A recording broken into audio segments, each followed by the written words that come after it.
¿Por qué te levantas con miedo a ver que me encantaste anoche?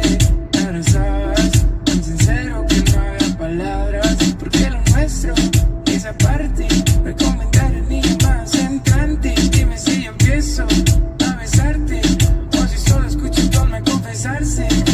Y si tú a mí me llamas, yo le llevo. Y aunque no tengo nada, te lo debo. Vamos junto a la luna, yo te llevo. Y si tú a mí me llamas, yo le llevo. Y aunque no tengo nada, te lo debo. Vamos junto a la luna, yo te llevo.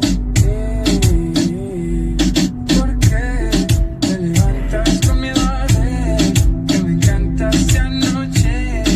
Ahora sabes, tan sincero que no había palabras. Porque lo nuestro, esa parte, recomendar ni más entrante. Dime si yo empiezo a besarte o si solo escucho tu alma confesarse.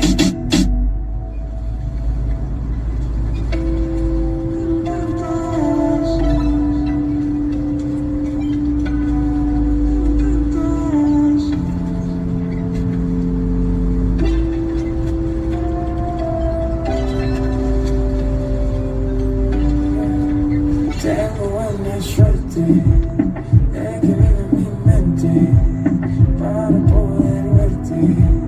No hace falta verte. Ay, qué mala suerte de no poder tenerte 24/7. Eso no me divierte.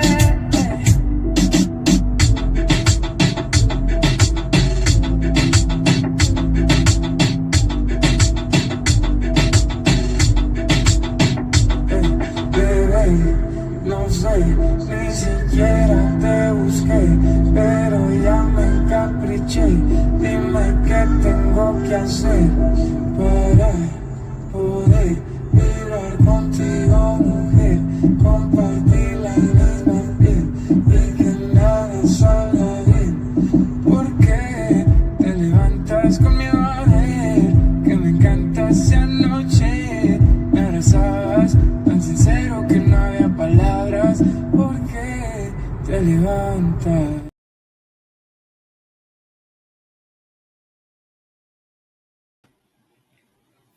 All right. Good morning, good afternoon, good evening from wherever and whenever you may be watching the show from. Thanks for joining me. My name is Miguel. Welcome to the Catching Flights, Not Feelings podcast. You know, on this show, we're going to keep you informed and engaged with current events, different things that's happening in the news, travel-related events, and we just going to keep chopping it up with complex stories of the day. Try and give you some expert analysis from my panel, and give you various diverse perspectives. You know, kicked in with a little flavor, so to speak, with a little bit of the ratchet. So in other words, we're gonna be talking a whole bunch of barbershop shit on this channel. So that's what we do. But we're gonna have a couple of people come in late. But right now, let me introduce my man, Retire Rome. Let me get him up here on the panel. And hey, what's good, bro? What's good, Ed? What's up, bro? I'm over here with my daughter, so I'll be muting myself every now and then because she's over here driving me crazy. That's no problem, man. So a lot of people have been asking, like, hey Miguel, what's up, man? When you gonna podcast again? When y'all gonna get on live again, man? So I know for me, for those of you that don't know, man, I just recently moved here to Cartagena, Colombia. So like for the past month or so, I was in the process of getting everything organized and getting everything together, to make this move, man. So that's why I really haven't been on any shows or anything like that. Or I haven't podcast myself.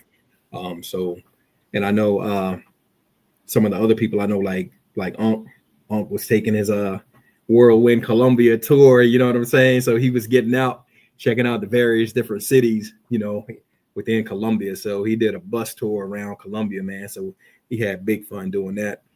And then I know Ron was doing some stuff, he had a lot of things going on, like and forth, with his foot and everything like that, getting, going to and from the doctors and stuff like that. So yeah, man, that's what's been going on, man. So, but I'm back.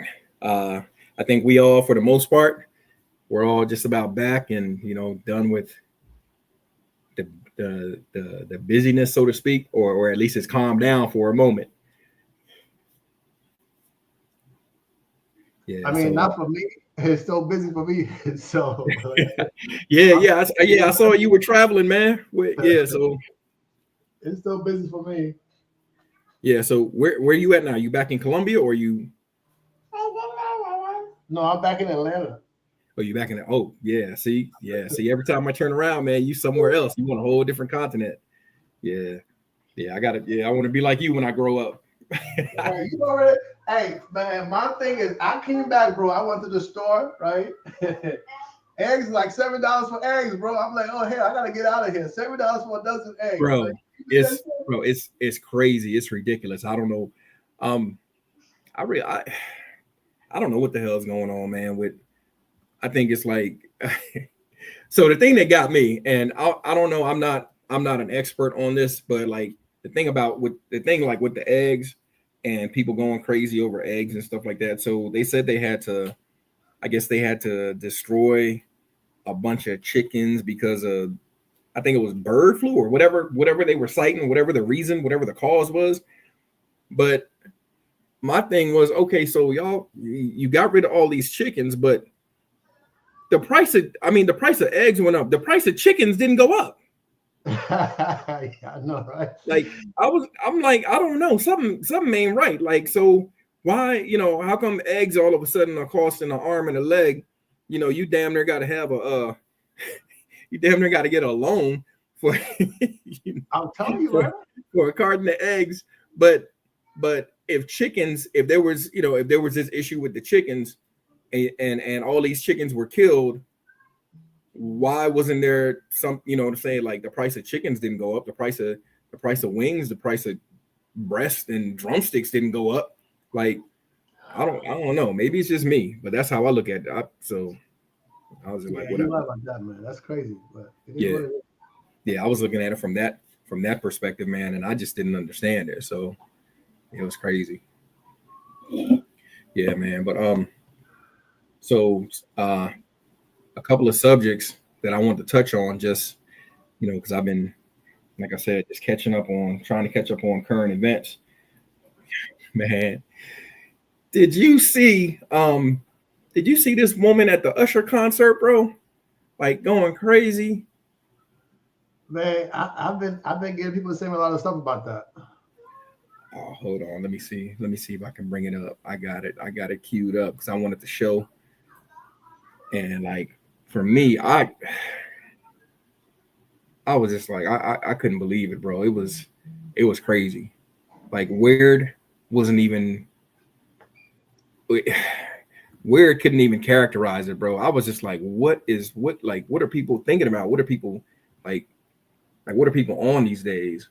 Let me see here. All right, let me see if I can share this. If she wasn't single, she's single now. Well, that's what supposedly her husband filed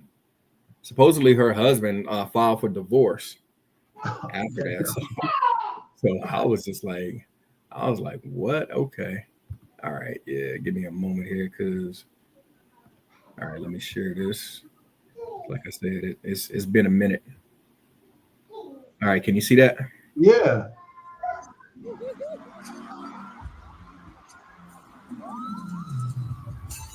Where's the husband at? Yeah. And then on top of that, man, this like, she ain't no young, like, she's in her 40s, man. She runs the Harold Washington Cultural Center, leads their award-winning theater group. This video has been, it is.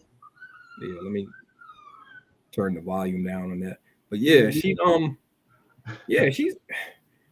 no young. Yeah, she ain't no spring chicken, man. She ain't no young girl, man. She like what are you doing? Like, that is like, crazy, bro. Like, she wanted to like stick her tongue down his throat. Bro, that is, I don't understand, bro. Like, for me, the disrespect, like, exactly. That's crazy. That's just crazy. Like, you got a whole man at home, and I I don't know, man. It's something to be said for that. Also too, like, and and when these chicks be talking about, oh, I'm going on a girls trip, like, man, hey, okay, like, okay, We if you both know can't, yeah, if your chick goes talking about she going on a girls trip, and then you can't catch, you can't contact her for, for a couple hours or whatever, man, just it's forget it. It's a wrap. Like like I said, I just don't understand it, bro. Like, the disrespect, man, especially. And you know what? And you know what the crazy part about that is? I bet 9 times out of 10, the dude probably bought her that damn ticket to go to the concert. of course, of course. Probably her birthday or something special, to them. Yeah, And yeah. That's like just take I it don't on know if him. you remember. I forget the name of the it was an Afrobeat artist, and this was like I think this was like last year sometime. That happened in Man, London, right? yeah, dude invited the shorty up on the stage, and they went Right, behind they went behind this like curtain type thing, but they had the lights where you could see what was going on, right. and it was just like, yo, what the heck? It And was, her boyfriend was there. yeah, he was right there, the boyfriend, bro. Like, I'm not, I don't, I don't even know what to say, bro. I'm not an advocate for no, for violence, but I, I would have had to shake the shit out of bitch. Like, like, what? Are you serious, bro? I done bought us these tickets, and you got me out here, and you out here with the bullshit. Like, come on, man. I remember, like when I was married, I took my ex to a R. Kelly concert. And matter of fact, I think I might still have the video somewhere. Man, and you could just hear like R. Kelly. He came down, like we were sitting, like we were sitting probably, I think like maybe like 10 or 12 rows back from the stage, and this nigga came down into the audience and walked around, singing, and my wife at the time, she just R. Kelly, R. Kelly, bro, damn near like like tackle me, bro, like hit me with a shoulder, boom, to get me, you know what I'm saying? Like just to move closer. And I was like, I just looked at her, I'm like, bitch, I know you done lost your natural ass. You what? Mm-mm. So yeah, that ride home, that was crazy. It was like, I don't know who you think you playing with. Man, I can only imagine if you have to deal with some crap like that. I mean, like you said, disrespect. Women, they don't get it sometimes.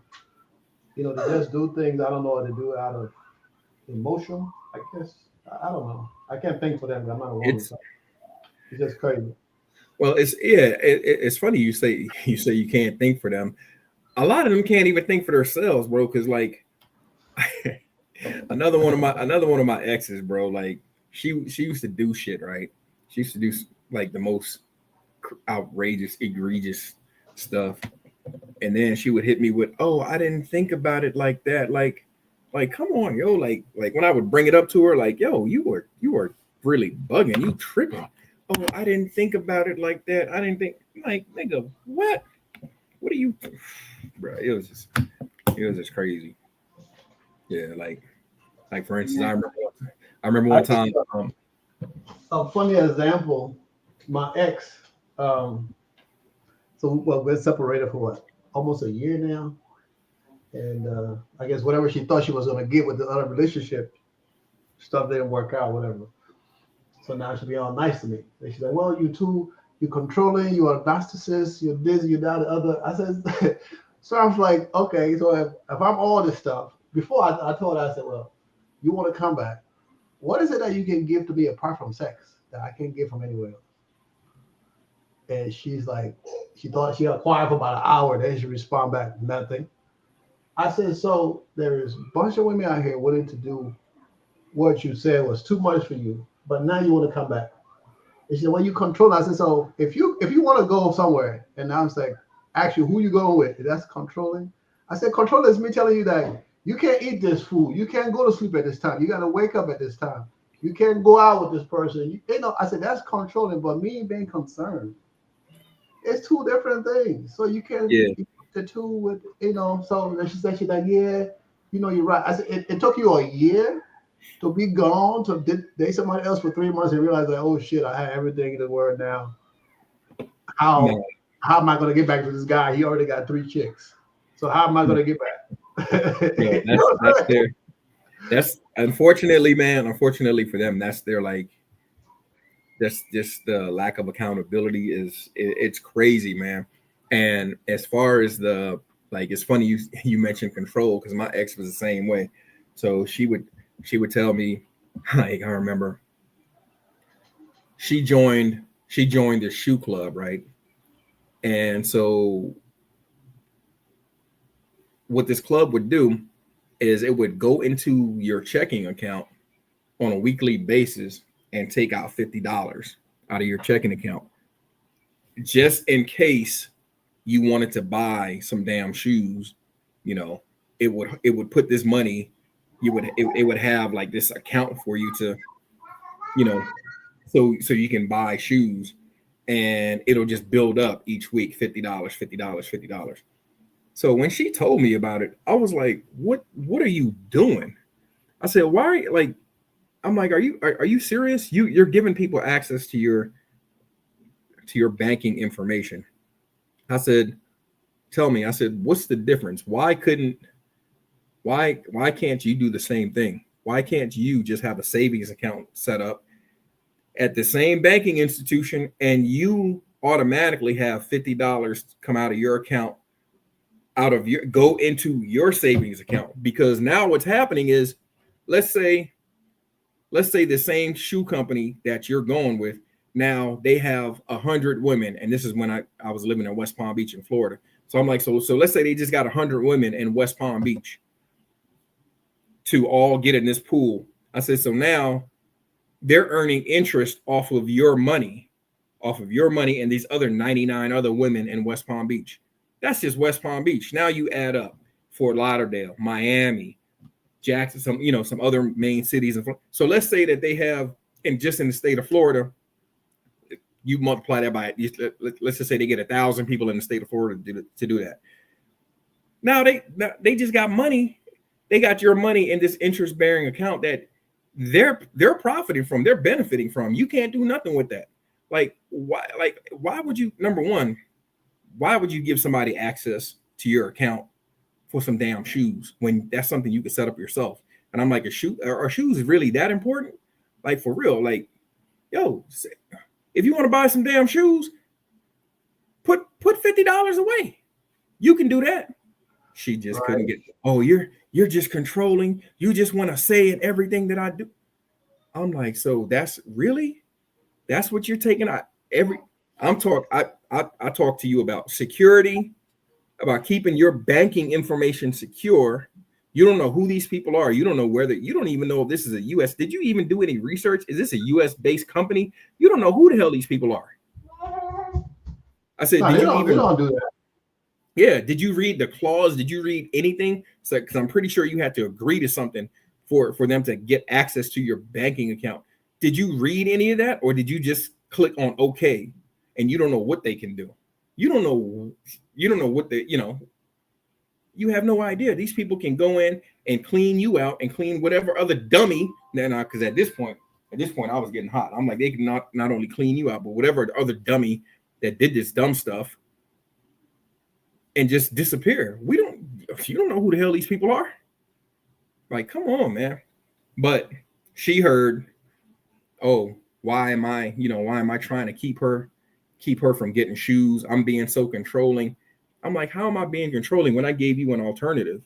Like, you could save $50 yourself. If you don't have the ability to save $50 yourself, like, I'm sorry, but you don't need no damn new shoes. Like, and we got bigger problems. Like, so what are we talking about here? Yeah, man. So I used to get that. I used to get that all the time. Oh, you controlling? You just want something that, man. Nah. Right. So I said, so why do you want to come back to the relationship to a narcissist, right? If I'm going to say the word right, and a controlling man? Why do you want to come back to that relationship? Yeah, of course, you can't answer the question. I mean, I know the answer to the question, of course, because you get security, you don't have to worry about nothing. Because of course, the Colombians they're not going to treat you the way I'm going to treat you. Cause that grass ain't greener on the other side. That's Damn what's up. sure ain't. Damn sure ain't. Yo, what's up? What's up, Bullish Petey? Yeah, man. That grass is not greener on the other side, man. That's what a lot of these chicks, and they gotta unfortunately, man, a lot of them gotta bump their head 3 and 4 times, before they figure it out. And right around the time they start to figure it out, around that 35, 40-ish age, when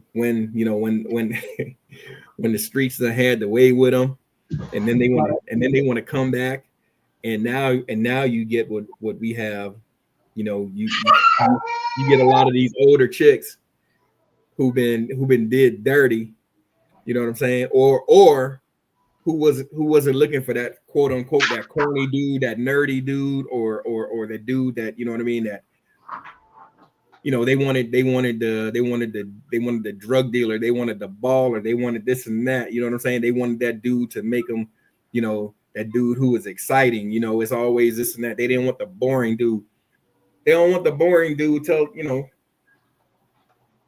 until they figure out that boring dude, that dude got security, you know what I'm saying? And in the, that long term, they just, yeah, man, they all about their feelings for the moment, man. So it's crazy. That's just like this lady. I don't understand the lady that I just showed you. Like, you got a whole man at home, and you just out at the Usher concert disrespecting this man that way. Like, are you, bruh? Right, and everybody's gonna see that stuff. Yeah, Only all that stuff. That's crazy. But they don't think like that. Yeah, man. They don't think at all. Cause like, I mean, I hate to say it, unfortunately, man, even the quietest person, man, can be a crash out. You know what I'm saying? Like you do something, man. You do something to you may have a quiet dude, and who knows if this is the first time or if this is the 1,000th time that woman has disrespected him, or in some form or fashion. Like, and now, like, who's to say that this wasn't the thing that to make somebody snap? You know what I mean? So it's just a lot. It's a lot, man. That a lot of variables people don't think about, man. Like, and I don't, man. That's why I say, yeah, it's like, is it real? My thought process would be, well, if you can do that on national TV, what are you doing behind closed doors? Exactly. Thank you. And just to do that without, like, I don't even know if they got kids, like, but you got family. You know what I'm saying? Like, for real. Yeah. Like, this is it. Like, this is this is the presentation. Like, come on, man. Yeah.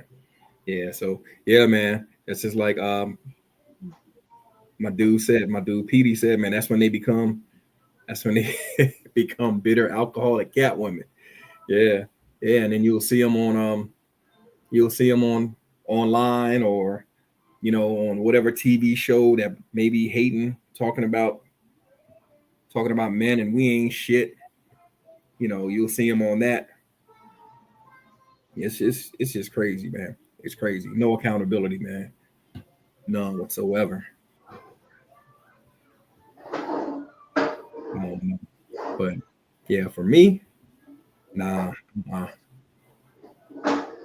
Yeah, it would have been some divorce proceedings, like T.I. said, expeditiously.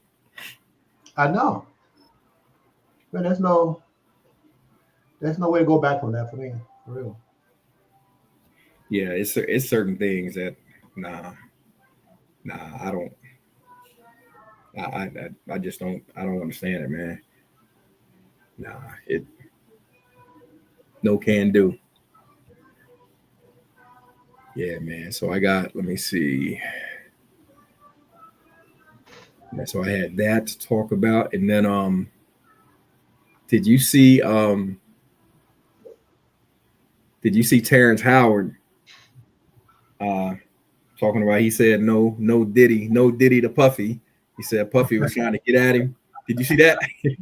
Yeah, I saw that. What did I seen the part that he was saying. Yeah, he told. I didn't see the whole thing, but I saw the part. But that's what kept playing my feed. I think I was on TikTok or something. Yeah, Playing my feed. I was like, oh hell no. I mean, but yeah. I mean, the thing is, right? If you wait till the dude get arrested to come talk about this stuff, why you say that shit when he was out of, See, I think It's like women that wait till somebody get arrested for rape and they come talk about, oh yeah, he tried to get him in. I think Diddy had a lot of people scared. I ain't gonna hold you. I think Diddy had a lot of people in entertainment. He had them either shook or he had some information on them. You know what I'm saying? Like going to the Diddy party. Did you know, did he have recordings of what went on? You know what I'm saying? Like, Right.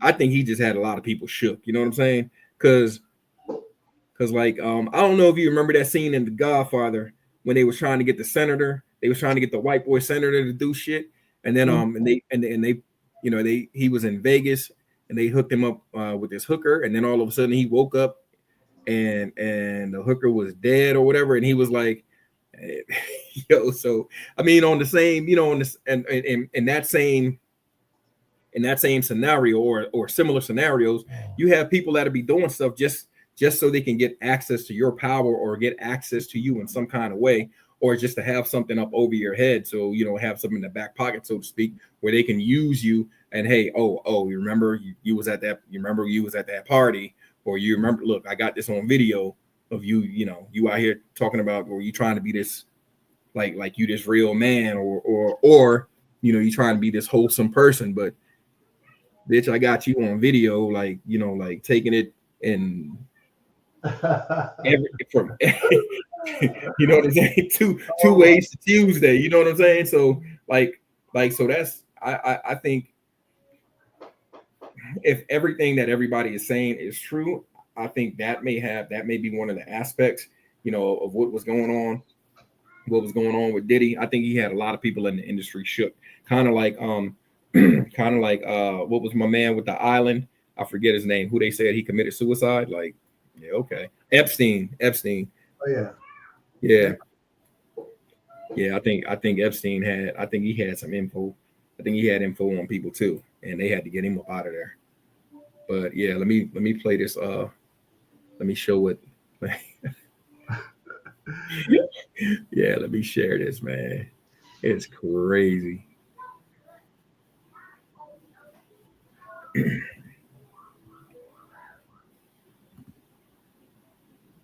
Yeah. You know, there's a short life in Why the do you acting think that world. is? What the creative side is? Well, because losing out money, you got to take drugs. You're going through so much shit to try and deal with life. You are literally, it's an unhealthy space. And so eventually you're going to go too far. You know, who knows what happened to Philip? Who knows what he had to do in order to get to where he was at? There's a lot of things that people do that end up sitting and they can't get over it. And they got to keep getting high, hoping to get it out of their head. You know, well, when you lose your man card, that's the only thing I can think of. You lose your damn man card. What is that? What do you mean by that? You give up your ability, your right to being a man. Man don't take it. A man gives it. So when you give up that man card, you don't get that back. Are you saying what I think you're saying? Now I'm saying what I'm saying. You don't get that back. You come into this world as a man one time. You give up that right for anything, for fear of being hurt, fear of somebody doing something, for wanting to gain something. When you give up that man card right, you lose some spiritual energy that has always been pushing through. Like if a woman gives up her womanly right of being a mother and taking care of her family and do all those things, when you give up those things, but when you give up your manhood, I've never seen somebody recover from it. That was all the people that went to the puffy parties. That was all the people that did all those things thinking that there was never going to be a consequence for what they were doing. Get punked out and pimped out by some greater desire. You shouldn't have a greater desire than being a man. So I believe that's a big problem with a lot of the actors out there because they get fluid. And next thing you know, once you go fluid, it's gone. You don't have any foundation to pull yourself back from. So maintain your man card, no matter what. That's deep, bro. Yeah, man. Hey. Yeah. Hey, what's up? What's good, Unc? What's going on, man? Hello, Uncle Jay. What's happening, mate? Hey. I didn't recognize you popping up over there for a second. What's going on, bro? What the hell going on? Hey, man, sometimes you got to do what you got to do, bro. You got to do what you got to do, man. That's what's Jump it on. Oh man, we just been talking about current events, man. We was first we was chopping it up about that disrespectful ass woman at the Usher concert, man. Oh God, Lord. Bruh. Oh man. Yeah. So I played the little clip where she going crazy. Like, come on, man. You just like you not only did you disrespect yourself, man, and you disrespect your husband, your family. I don't know if they got kids, your kids. Like, come on, you are not a young woman. You in your 40s. You out here acting a damn fool like that. Come on, man. Like, always. That's how they do, man. Crazy, man. What up, Bullish? PDP real. Yeah. Yes, sir. Yeah, man. I just got through having a little meeting and all is well. I think the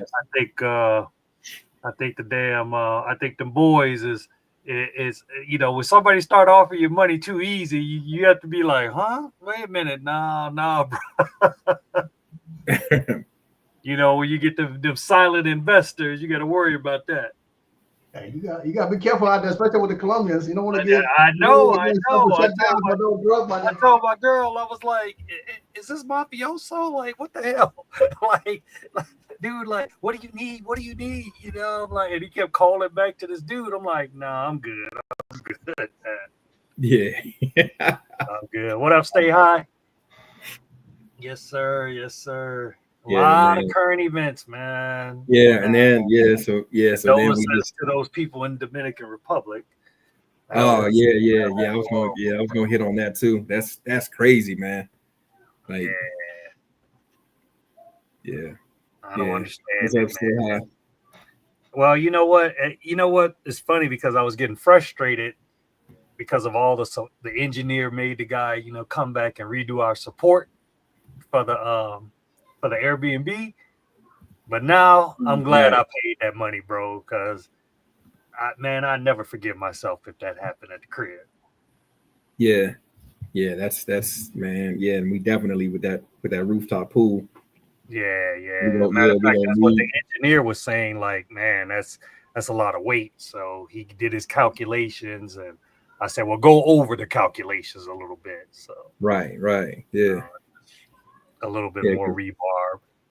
Yeah, you never know because we may have some big ones up there. We may have some thick ones up there. Yeah, right. You stupid, man. That's what he. Hey, man, Hey, we might have a weight limit, man. I'm telling you, we might get some thick ones up there, like man. Heavyweights, we gonna be like, exactly. So get on the scale before you go in the room. Exactly. If a driver's license say 200 kilos, man, she can't come. She can't come. It's not a buffet. It's not. No, right? Yeah, man. Yeah, it's crazy, man.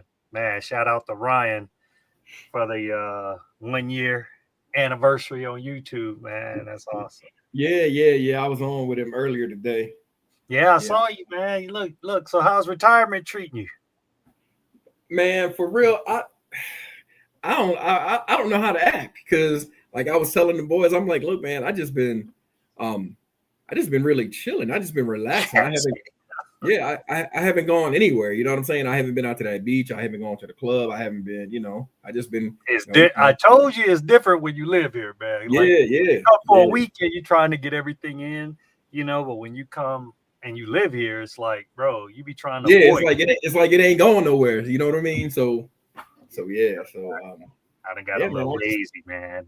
I done got a little lazy. If anybody's gonna be in town for the 4th of July weekend, we decided to open up some slots to attend the yacht party. So that's on the 6th. So it's like $300, but it's food, drinks, everything included, and it also includes your other person, so that you're gonna be with. So because we don't want no sausage fest. So yeah, I made mention of that on. We gonna provide. We provide some ladies for the VIP members, but everybody else, man, you on your own. But you welcome to come. You gotta bring your own work. So yeah, we ain't getting involved in that. Right. Put in your own work, baby. But it's gonna be a weight limit on the boat too. So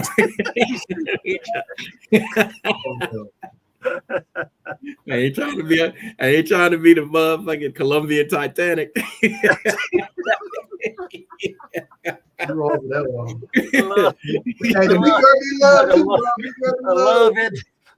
it with a 304.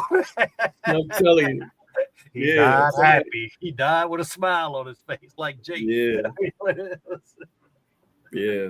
Somebody gonna be out there with a big bitch on the bow talking about stuff. Right? Nah.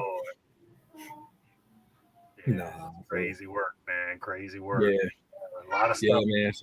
Yeah, man. So we was getting So just as you got on, man, we was talking about Terrance Howard, man, and he said no to Diddy, Man, some shit. Not giving up that man card. Some shit you got to take to the grave, bro. Like, I mean, I guess I just don't even see the purpose. It's like, I don't know, man. I can't even say new ninjas because he old. You know what I'm saying? He older than I am, I think. But I just didn't see the point of even sharing that, to be honest with you.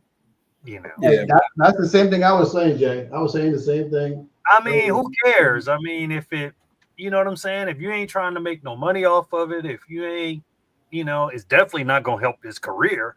So, I like I said, I don't see the point of it. You know what I'm saying? But now, bro, Ninja's got the game messed up. They sharing text messages and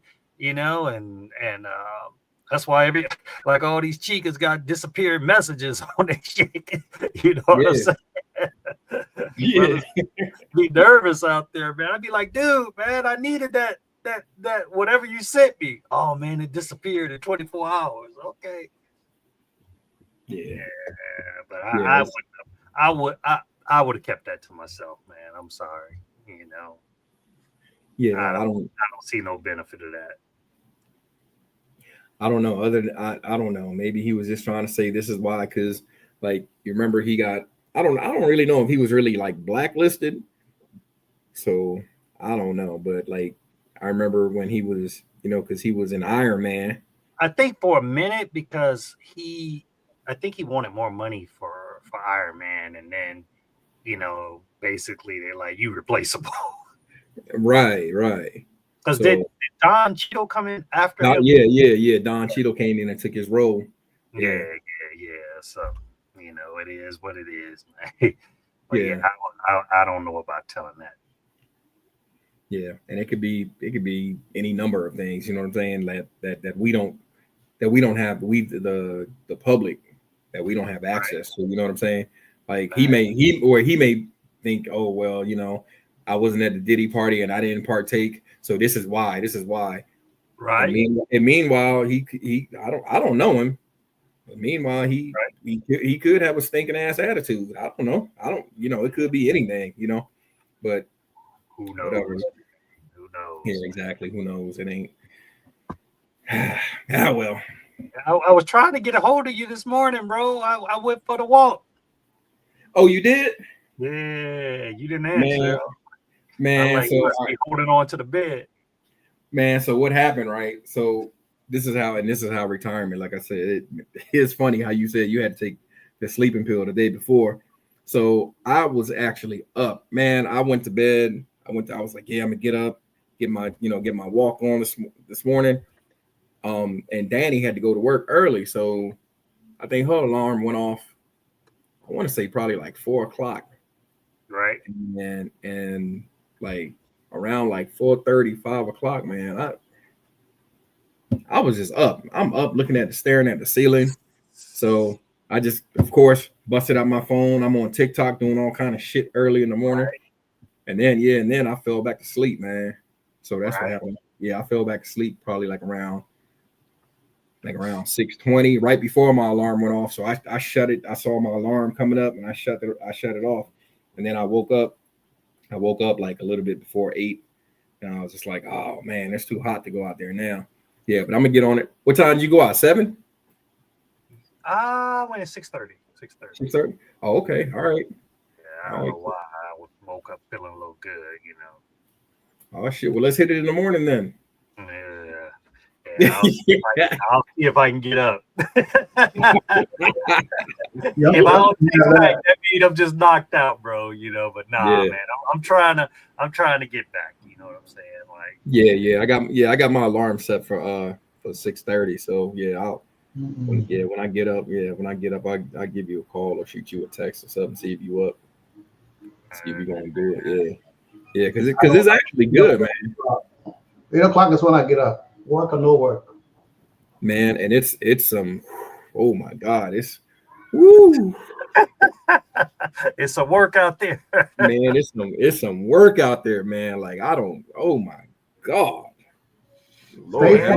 stay focused. I am focused. That's the thing. I just don't know which one to focus on. I'll be like, damn, like what's going on out here? Like, oh my God, you know what's funny, Ed? It's like, even though I know, man, I know I got a good one, man. I know I got a good one, but I have to almost lock myself in the house because, man, every time I go out, bro, it's like that demon just start possessing me, man. Right. You think you got it under control until you step out the house. You're like, oh my Lord, man, right? It's almost like I'm okay as long as I'm in the house, right? But shit, bro, I step out, man. That's why guys don't realize, man. Just asking me out for a simple drink, it get dangerous for me. I was at the airport with my daughter, coming back from the Villavicencio, coming to Cartagena in Bogota. Bro, there was a girl in front of me. She kept looking at me. She was with a guy, white Colombian dude with a daughter, and I had my baby. So of course. Dude, my baby give me much play, bro. I'm telling you, these ladies, bro, I be getting a lot of free stuff because of my daughter, bro. Anyway, I saw this chick, man. I was like, bro, what it say? Like Coca-Cola bottle shape, right? Black sister, beautiful, no makeup, natural. Oh my God, I was like, Lord have mercy. It was ridiculous. And like I said, she was going to do it. She kept staring at me the entire time. I was like, okay, I don't know why you keep looking, but you're gonna make me get beat up in this airport. But you keep looking at me. Yeah, man. Crazy workout. Crazy out here, bro. Colombia is something else. Yeah. Does it feel weird, man, to not have to get up for work anymore? Yeah. It is. It's gonna take me a minute. Because my body, I'm still like, all right, so this is what I told myself. I'm like, I'm gonna retire. I'm gonna sleep in. And it's gonna be, because I had to wake up. I used to wake up 5:30, even though I was, I was on the 10-hour days. So I would wake up at 5:30 to go to work, to get ready, to go to work, to be out the door. So like right now, the U.S. they like saving, so they sprang forward, so they're an hour ahead of us right now. So I get up at 6:30, so it's really 7:30. My alarm goes off 6:30. Here, which is 7:30 there. So and I called myself. I was like, I'm gonna be sleeping in until like 8 or 9 o'clock. Nah, it ain't happening. So like that's what happened. That's what happened to me this morning. Like I got up at my regular time. I got up before the alarm, and I actually do wake up every morning before the alarm. My alarm goes off, like I said, at 6:30. but I wake up automatically like around probably like 6 o'clock, 10 after 6. Right. You know, so I got to get up, bro. I'll be like, damn, I can't, you know, and I'll be just looking at my phone or look at my watch. I'm like, I can't even get that extra 10 minutes. My body won't let me do it, bro. It just be like, nah, get up, nigga, get up. So it's definitely gonna take a minute. You get up and sit on the computer and be like, let me log in to work, and be like, man, I ain't got no work. Yeah. Bro, I've been doing that on the weekend a lot. On Saturdays, especially during the week. I don't even know what day it is. I should be retired because someday I don't even know what day it is. I look at my watch or my phone. It'd be like, okay, today is Tuesday, today is Wednesday. I can't, for real, I don't even know what day it is a week. That's how bad it is. Yeah, that happened to me today. I didn't know. I was like, wait a minute, what is it? Is it Tuesday or is it Wednesday? I was like, man, I looked at my phone. I was like, oh shit, it's Wednesday. Okay, all right, cool. Yeah, man. Yeah, actually, it's funny because that video Marcus put out today, he did that little chop of that little mashup. Yo, that had me dying, bro. That boy be ranting, bro. Marcus be snapping, bro. Yeah, Colombia is real dangerous. I thought about having you find it and react to that one. That boy, wow. Yeah, let me see. But yeah, man. But you know what? I mean, at the end of the day, you know, I think all of us, we did our grinding time. So I can remember times, man, where I miss holidays, you know, birthdays, Christmas, everything. Now finally, and really, I still don't sit down here because, like you said, I just left the meeting at the Airbnb. So it's always something to be done. Honestly, I think when you start doing nothing, that means you're about to die. You know, so. Oh yeah, that's you right. I prefer to stay busy, man. That's why I was like, get your ass up this morning and walk. You know, I got in 4 miles, so I'm okay. You definitely have to have a plan. You're right about that, Jay. You're gonna be going to the good Lord sooner than you think. You got to get. Yeah, I know, man. Tomorrow is not promised. You know, right? I mean, you might need to go back to smashing 20 holes a week, bro. Yeah. You know, that's what you got to do. That's your exercise. You got to get it in. Yeah, like Ron even said he had been inside that place before. Yeah. I was like, wow, man, that just shows you just never know, bro. And we were just out there. Me and Miguel were just out there a couple months ago, right? A month ago. Ron was actually in that place before, like in that club. I was like, man, that's. I'm sitting here like, damn, I'm on the top floor. If something go wrong, I can't even get downstairs in time. Shit, I'm telling you. I'm screwed up, man. I am screwed. Oh yeah. I got it. Let me share Marcus. Yeah, let me share Marcus snap.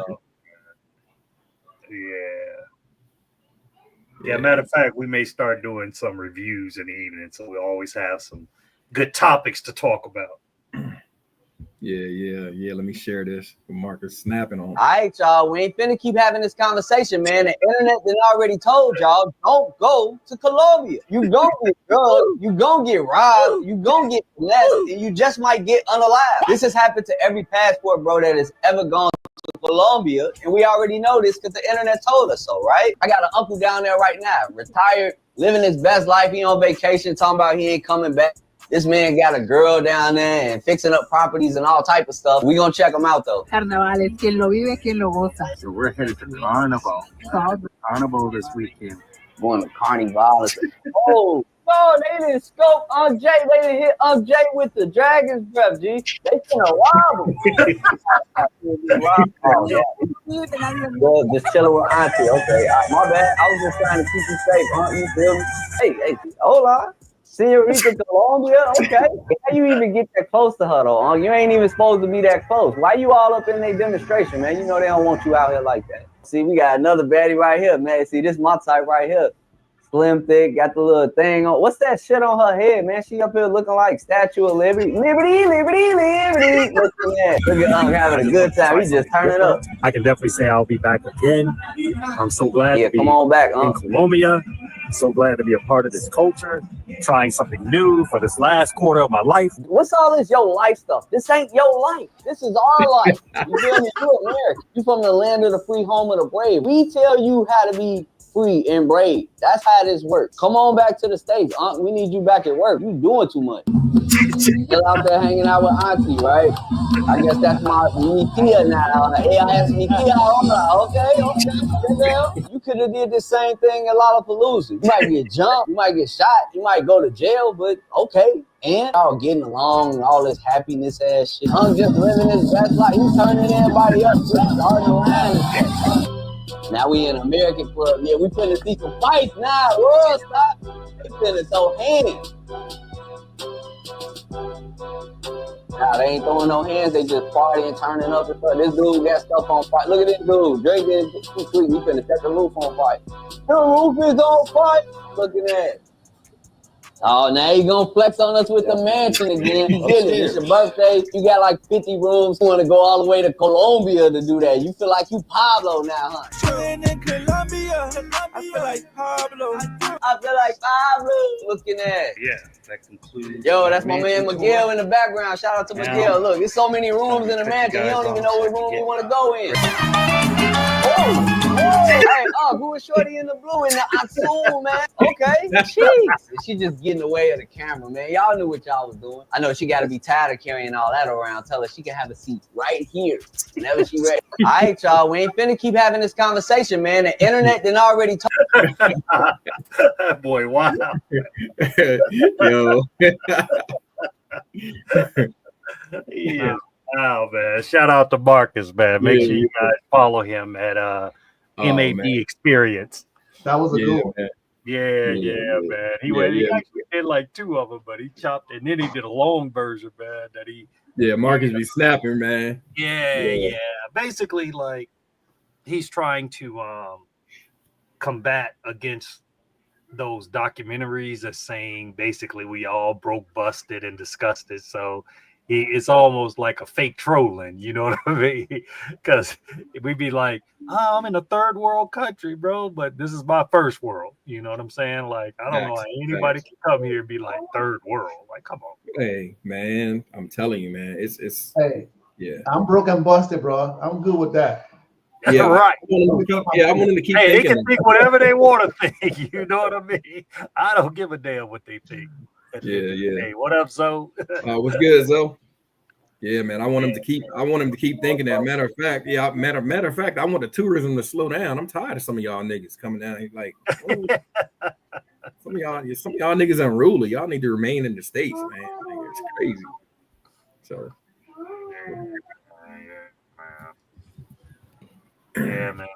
The only bad thing about being on the streams now, man. Look, I ain't wearing no more hats, boy. I'm making that comeback. yeah, I was about to say something. I was like I'm gonna have to. Man, I had a hairline. I had a hairline in 35 years, man. Yeah, man. I got in the elevator. I swear to God, when I seen Unc, I got on the elevator with him. Man, that nigga hair said, oh, nigga hairline. Man, I'm trying to get that next, Jay. I'm trying to get that man, next. Look, buddy. Who say buddy don't change? Buddy changes things. Buddy changes shit. Buddy changes things. Hey, you can turn back the hands of time, bro. Like, I'm like, okay. Yeah. Man, my daughter was like, literally, so my daughter is she's 18, right? My daughter has never seen me with hair until now. Like, I was bald when she was born because I lost it like 30 and she was born when I was 34. So yeah. She like, okay, Dad. Mm-hmm. But yeah, it's all good. I'm at about day 19. So the doctor actually, it usually takes up to a year, man. But she was like, you way ahead of where you should be for it only being 3 weeks, you know. Yeah, so good, they say it can take up to a year, you know, and some of those guys, man, they be struggling, you know. But hey, I'm gonna do what I gotta do, man, you know. Look, guys be asking me what you need. Man, I need one of them soft brushes now and some Murrays. I gotta get the 360s back, bro. I'm making a comeback. Yeah. So I gotta start training. Yeah, as far as maintaining it or whatever, like, so like, can you put you can put like grease and like, right now the only thing I can put on it is baby oil. I can't brush it or anything like that because the transplants, they have to heal and get rooted really well. So yeah, like even when I wash it, I just gotta kind of pat. Oh, okay. Yeah, so it's a process, man. But I'm just trying. It's funny, right?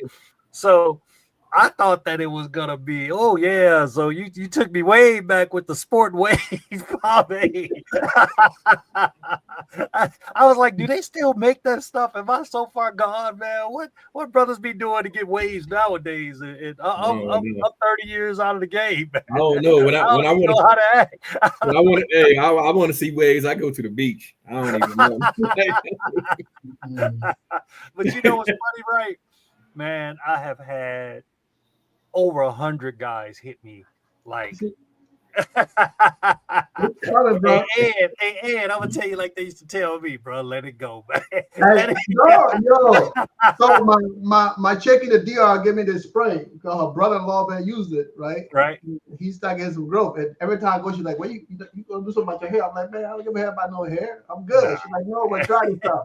So she bought me a bottle, and I've been putting it on for about a week now, and I've been getting some. It been itching and shut, so I was like, "It gotta be growing if the shit is itching, right?" It's going It's a growth or something. So I'm like, you know what? I'm just gonna try it until the bottle runs out. Hey, it don't hurt to try, and that's what I said. I was like, well, if it don't take, man, the worst thing could happen. I just go back to being bald. Shit, I've been used to that, so it ain't never been no problem for the ladies, So yeah, it is what it is. But man, I given that lady number out to probably 100 guys, man. So hopefully she do what she say she was gonna do, a little kickback or something. I'm like, that shit was like, what's up, though? Yeah. That shit was like, I spent like damn near 12 hours in that place, bro. Like, nigga passed out. I was like, what the hell? I just start feeling weird, and then all of a sudden I woke up and they had that shit under my nose like that. And I'm not afraid of needles because I was a medic and shit. I'm damn sure ain't afraid of. I used to sew up people, IVs, everything, open heart surgery, assisting the surgeon. Yeah. So I've done all that, bro. So that don't bother me. I don't know what happened, man. But I think it was just the position I was in. Yeah. So let me ask you this. So like for the whole year, you can't. Like how long is it going to be until you're able to put like the sporting waves, like Zoe said? Like she said wait at least 2 months. Oh, okay. 2 months.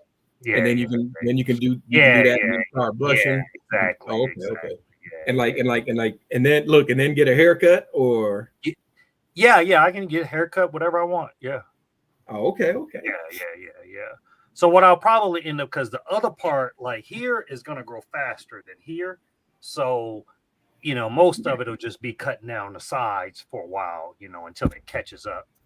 Matter of fact, today was the first day that they got this patent on this medicine that I forgot the name of it. Minoxidil, the formula they use for your hair to grow back. They got they got that shit locked down, bro. Like it took them 10 days to mix the formula for me to give it to me today. Yeah, it's 10 working days. So I was like, look, y'all need to come on for my shit fall out, man. I need to start taking that medicine. You got to take that shit for the rest of your life, though. You know what? That's true. That's why kind of stopped me from not doing it the last time. We got like, man, I don't want to be on. I'm bad with taking vitamins. Imagine me taking bro. Yeah. Well, I take so much shit. I take so much shit already. An extra pill ain't go. I'm kind of already used to it, man. Yeah. Well, that you just knocked me out when you say you got to do that. Hey, man. Hey, what's one more pill, man? Yeah, I'm like Ed. I'm supposed to be taking I'm supposed to be taking vitamin B12. Hey, y'all know y'all got all the pills from the VA, man. Man, hey, I VA be don't giving I'm that shit telling out like water, man. I do not trust the VA, bro. Like just think about it, man. These are the people that pay us. Like, think about it. They pay us, but we gonna expect them to keep us alive. Like, come on, man. I don't know. That's man, Bullish. You must have had something. You knew exactly what I was talking about. Yeah, minoxidil and finasteride. Yep, that's it. Yeah. See, I be thinking about that's how I be thinking about shit like that. I'm like, wait a minute. These are the people I'm going to. These are the people that pay me every month, and it took them so long to even get me to 100%. Like, they ain't want to give me that money, so I'm supposed to believe like, oh, okay, yeah, I'm gonna take these pills. Yeah, okay, yeah, okay. That's why that's man. They got me prescribed and all this shit, and then they, oh well, we gotta test and make sure your liver functions and all this. Okay, so you gonna give me a pill for this? That's gonna damage my liver? Man, I'm not taking this shit. You right about that, man. You right about that. I'm not. Yeah. Hey, I wish was at the Bullish. I wish I had they actually got some pretty fire barbers down here. The only thing was when I went to the place, so I don't think they did many black people. Man, I had to tell them at first. They made my line like no, there's no disrespect to my Caucasian brothers. We love you too, but y'all, you guys rock yours a little bit different. So they were like, let's go in and out and in and out or what. I was like, no, man, we like it straight across. So I had to have her redo the line when she did the mark. So yeah. I saw that mark. I was like, they're about to fuck your shit up, dude. Yeah, I was like, no, we can't do that. She was like, are you? I was like, look, you need to bring this down, or I'm getting out of this chair. Like, nah, we don't. Brothers don't wear they like. We like that razor. They like, well, that makes it not look natural. I was like, I don't give a damn. I said, when you go to that barber every week. Yeah. But I'm curious about them guys. You know what motivated me, man? When I seen them Negroes, bro, looking like George Jefferson, and then they get the unit, Right. and they look like 30 years younger with the units. I be like, damn, man. I'm just gonna. But I bet that's a big money maker, you know. I'm just gonna be bald. Like, but that's too much maintenance, man. I wasn't doing that. Yeah. You know? Plus, my head itches too much to not be able to wash it like how I want to. So. Yeah, Otto, what up, Otto? Yo, what's up, bro? Yeah, I can't do that, man. I'll be done scratched. I'll be done scratched every damn. I guess I don't know what you call them. The yeah, I know what you mean. The donation. Yeah. I'll be done scratched everything up out of my head, man. I can't do it. What up, Ellis? Man, I ran into Ellis in delirium, man. Ellis was turned up, bro. He caught the head. What up, baby? Hey, he had a baddie with him, bro. That's what's up. That's what's good. He had a baddie. Hey, man, a year from now, they're going to be like, damn, Unc got some dreads. He don't went crazy. Okay, you coming back Memorial? All right, that's what's up.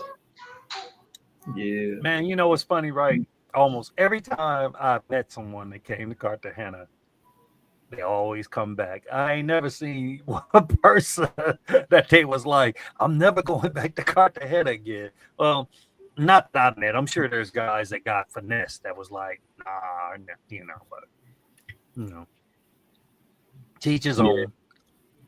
Yeah, they just gotta be careful out here, man. As a matter of fact, this weekend I got a group that I'm taking around. They didn't feel safe, so we're gonna pick them up at the airport and giving them the VIP package, man. We got a VIP package. Hey Marcus, jump on, man. I sent you the link. So shout out. You're gonna have armed guards and stuff there? Okay. You're gonna have armed guards and ammo vehicles and stuff, bulletproof vehicles. Look, all right. So look like we gonna be out this weekend. Okay. yeah. I think Marcus sent you a super chat. You see it? Oh yeah. What's up, Marcus? Thanks for the super chat, man. Salute, brother. Yeah, man. We just played your we just played, bro. Marcus be snapping, bro. Yeah. Thanks for the super chat, man. Yeah. Yeah, I sent it to your WhatsApp, Marcus, so you can jump on, bro. I didn't get in until late because I had a meeting, but yeah, he'd definitely be snapping. I told him that's his calling. Hey, that's it's because everybody don't have that delivery. You know what I'm saying? Like that shock value. It's like everybody knows Ed pretty laid back. You will go off in a minute, man. You know, They tell me I'm like the puppet master. I be throwing out stuff and throw a rock and then it's not even so but it's not even all right. So this is what I had to explain this on when I was on with Ryan earlier today. I had to explain this to him, man. I'm like, look, man, I'm protective of my guys, man. So I'm just not gonna stand for no, like, of course I'm gonna talk shit and we gonna snap on each other, we gonna play the dozens, we gonna, you know what I'm saying, we gonna crack on each other, we gonna crack jokes. So like, if you got a thin skin, then this is probably not the group for you to be affiliated with. So because that's true. Yeah, that's how we get down. That's how we grew up. So like, if you got a thin skin, bro, I'm sorry, not sorry, but you ain't made. The thing is that I'll make fun of myself. You know what I'm saying? I don't give a damn, but some people take this shit way too serious. Yeah, man. and that's it. So like, I literally think of you guys like extended family, like my brother. Right. So I'm not gonna have nobody pick on my brother. Like if you pick on my brother, nah, nigga, you getting jumped. Like you gonna get jumped. Like that's how I feel like somebody say something foul to it, like anybody on the panel, bro. Nah, I'm coming. Nope. So I don't know. We welcome all opinions, you know, as long as it's positive. But you know what? Honestly, I'm actually gonna start not even responding to trolls. Like, I don't think it's worth my energy, bro. Like, I'm trying to take a page from Ed's book, man. Ed got the patience of Job. Nah, I'm a snap. I'm still snapping. I ain't there yet. Dude, the energy, imagine, right? Because when you combat negativity with negativity, that's taking your energy to put into that bull crap. And it's not that serious, bro. You got too much to lose, bro. You got too much to lose to be dealing with some idiot that, you know, just gonna mess up your whole day. When you go home, you're all mad. Nah, man, it's not even worth it. You know what I'm saying? It's not worth it. See, and I know you're correct. I know you're correct. Right. But I'm still gonna snap. I'm still gonna talk shit. I'm gonna talk like, and I mean, like, if not to the extent of like when I say snap, I mean like, hey, I'm gonna talk about you. I'm gonna crack on you. I'm gonna, you know what I'm saying, like whatever. I'm gonna, you know. So, but if I see you can't take it, or you know what I mean, if it comes to a point where I ain't, number one, I'm too old to be fighting, bro. Like I ain't trying to. I'm not. Nah, bro. Nah, I ain't with that. Like get the hell on, man. But yeah, I'm just trying to learn to get used to that, man. That's probably one. Like, I love the brotherhood part, but the trolling, I'm still kind of getting used to that because I'm used to like you said, somebody come at you, you ready to snap back, but you just got to realize that person's in a weird space. You know what I'm saying? I just block them, Jay. That's it. I just block them. I mean, think about it. Like, that takes a lot of effort to go to go at somebody, you know, that you don't even know. The man is in the building. There it is. Yeah.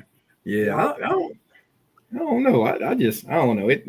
Maybe it's just, and see, like, all right, so, you know, I consider myself to be already bilingual. Like I'm fluid in sarcasm.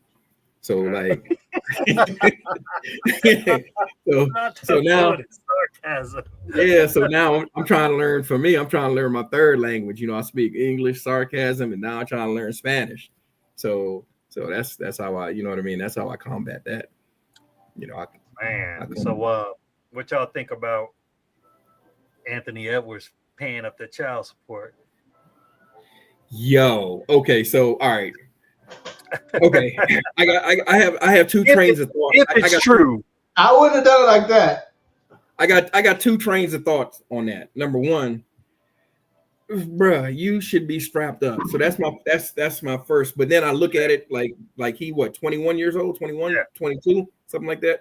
So I look back. So I'll give him a little grace on that because I look back at me. I was I ain't want to talk. So saying that, getting that, obviously he should have strapped up. Especially he got way more to lose than everybody on this. You don't want no more kids. Like, get it snapped or strap up. You can't trust them chicks, man. That's $1 million sperm right there. Exactly. And didn't they say he had like 3 kids last year? Like 3? I thought. Oh. No. Because he just wrong. Birthday party was one of them, but yeah, it's funny. Like, I kind of have a different take on it, right? I don't like that he paid up front like that. You know why? That's a waste of money. Because what he could have done was he has enough money, bro. You talking about like they were trying to make this dude the face of the NBA. So my opinion is like, why not just put 20 mil in a high yield account or whatever and just pay the child support off the interest so you never have to touch the principal? You know what I'm saying? Almost like a trust fund. I mean, he could have done it with a mil. He could have done it he could have done it with what he give her. He could. Well, the way they were saying, like, he just gave her $2 million, but if you paying monthly, you could just off the interest. Well, if he paid her a lump sum, then he's not doing a trust fund. If he's doing a lump sum, yeah, 18 years, $2 million, bro. That's, man. You know what I'm saying? But I feel like, because that's what a lot of athletes now they're doing for like their parents. Instead of just giving them money every month, they just put a certain amount of their money into a trust fund, and then that interest, they live off that interest, every month. And then he doesn't have to worry about them nickel and diming him, every damn. When I trained that's about athletes, man, a lot of them used to tell me that's what they would do. That money that I can bring in about $180,000 a month with that $2 million. Huh? That $2 million can make me $180,000 a month. Right. That's what I'm saying. So he probably just put, like I said, even if he put 5 away, but at least he's never touching his principal. He's just doing it off the interest, But yeah, who knows, man? A lot of these guys ain't too bright. Yeah, but I think he just did that because he said he don't want to have nothing to do. If the stories are correct, he said he don't want to have nothing to do with the kids. But you know what? I just can't see the average dude, man. Like, yeah, you may say some shit like that when you pissed off, Right. But when you know that you got another part of you out here in this world, and trust me, that kid ain't going away. That kid is going to try to reach out or through, especially now, social media, and it's going to be pressure on him. Like, you and I could probably do it and nobody will know anything about it. You know what I mean? But being a celebrity, I don't know, man. He gonna be like Dr. Umar's daughter. Hey, can y'all hear me? Yeah. Bro, what's going on, y'all? I know I've been sitting here for a minute, man. I had some technical difficulties. I was trying to get the audio right. But no, what's going on with Dr. Umar's daughter? Because I saw she wowed out in some type of way, but I don't know the story behind it. So she went online saying that he knows about her, and I think she was trying to reach her other sister because he got 2 kids, and he was just like, she was like, you got these kids out here. I don't even know who my sister is, and this and that. I gotta, and he, bruh, it was just bad. It was a bad. Why are you doing the queens like that, man? It was a bad. Yeah, it was a bad look. It was a bad look, bro. Yeah, what up, STL Villain? Yeah. I'm gonna see if I can find. Is that water on your desk or is that baby oil, man? That look like. Who that? Is that water? Is that a water bottle? Oh yeah, water bottle. Oh, okay. No, Okay. it's water. I got the water, and then I got the sparkling joint. Okay. So like that's another. Yeah, people think I'll be back here getting drunk. This like bubbly, and sometimes I might dilute the energy drinks with that. Right. I ain't trying to go crazy with the Red Bulls. No, this Look, small little water you're bottle. already on that natural high. You don't need no help, man. Yeah. I see your full rants. We went to have somebody the day we was eating those ants. You snapped that. It be sporadic, man. Some stuff I do scripted, and some stuff it just be all right. I gotta say this. I gotta get it on my chest. Marcus be. Hey, he be acting like you in therapy, bro. I'm like, shit. Well, y'all met my OG, so you see where I get it from. Like we just, you got it honest. We liable to pop off sometime. You got it honest, man. Lord Jesus. Oh man, yeah, man. I'm reading on Umar right now. Like I'm trying to find a like a little short video, something short enough. And now it's saying that his daughter, she said that he didn't put hands on her mom and all. Like she coming out with all kind of. I'm like, oh nigga, you really like, yeah, that's crazy.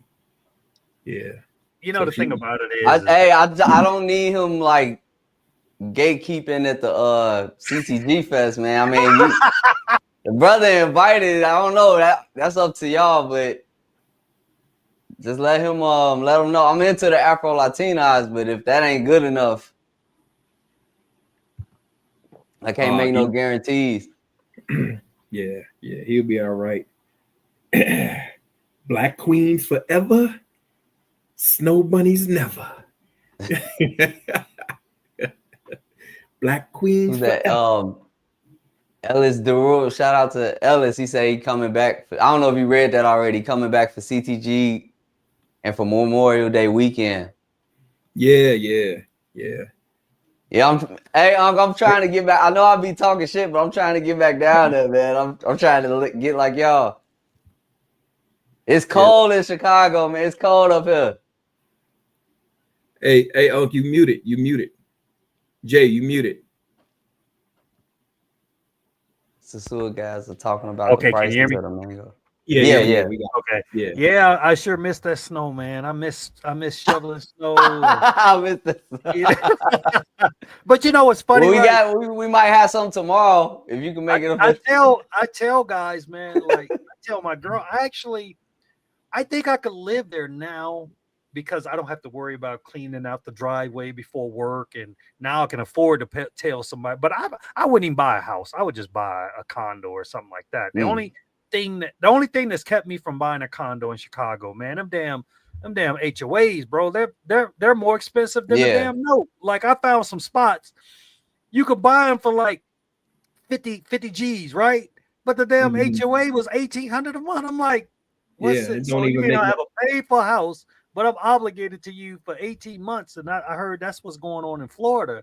A lot of the condo owners, they can't afford the assessment fees now because they got to bring them up to code or something. And they're saying, well, after that, do you remember that there was that high rise down in Miami that collapsed? Right.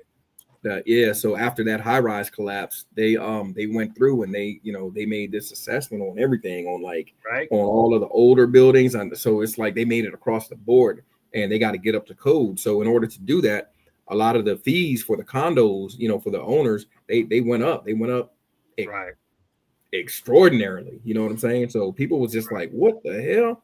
Yeah, man, they're going through a crisis, right? They're going through a crisis right now. Yeah, I remember I saw on the news like this one, and a lot of these people, man, who on, in the condos, man, they, they're older people, so they're on a fixed income. I remember on the news, like one dude, it was this elderly guy, man, he was like in his 70s. He got an assessment. It was like $80,000. He was like, what the hell? Like, yeah. So yeah, man, it's crazy. I ain't even make it that far in Chicago. I got tired of the rent, but I can imagine if the HOA, like even besides the fees, like the policies, because they get to tell you like what you can and can't do and all of that. Right.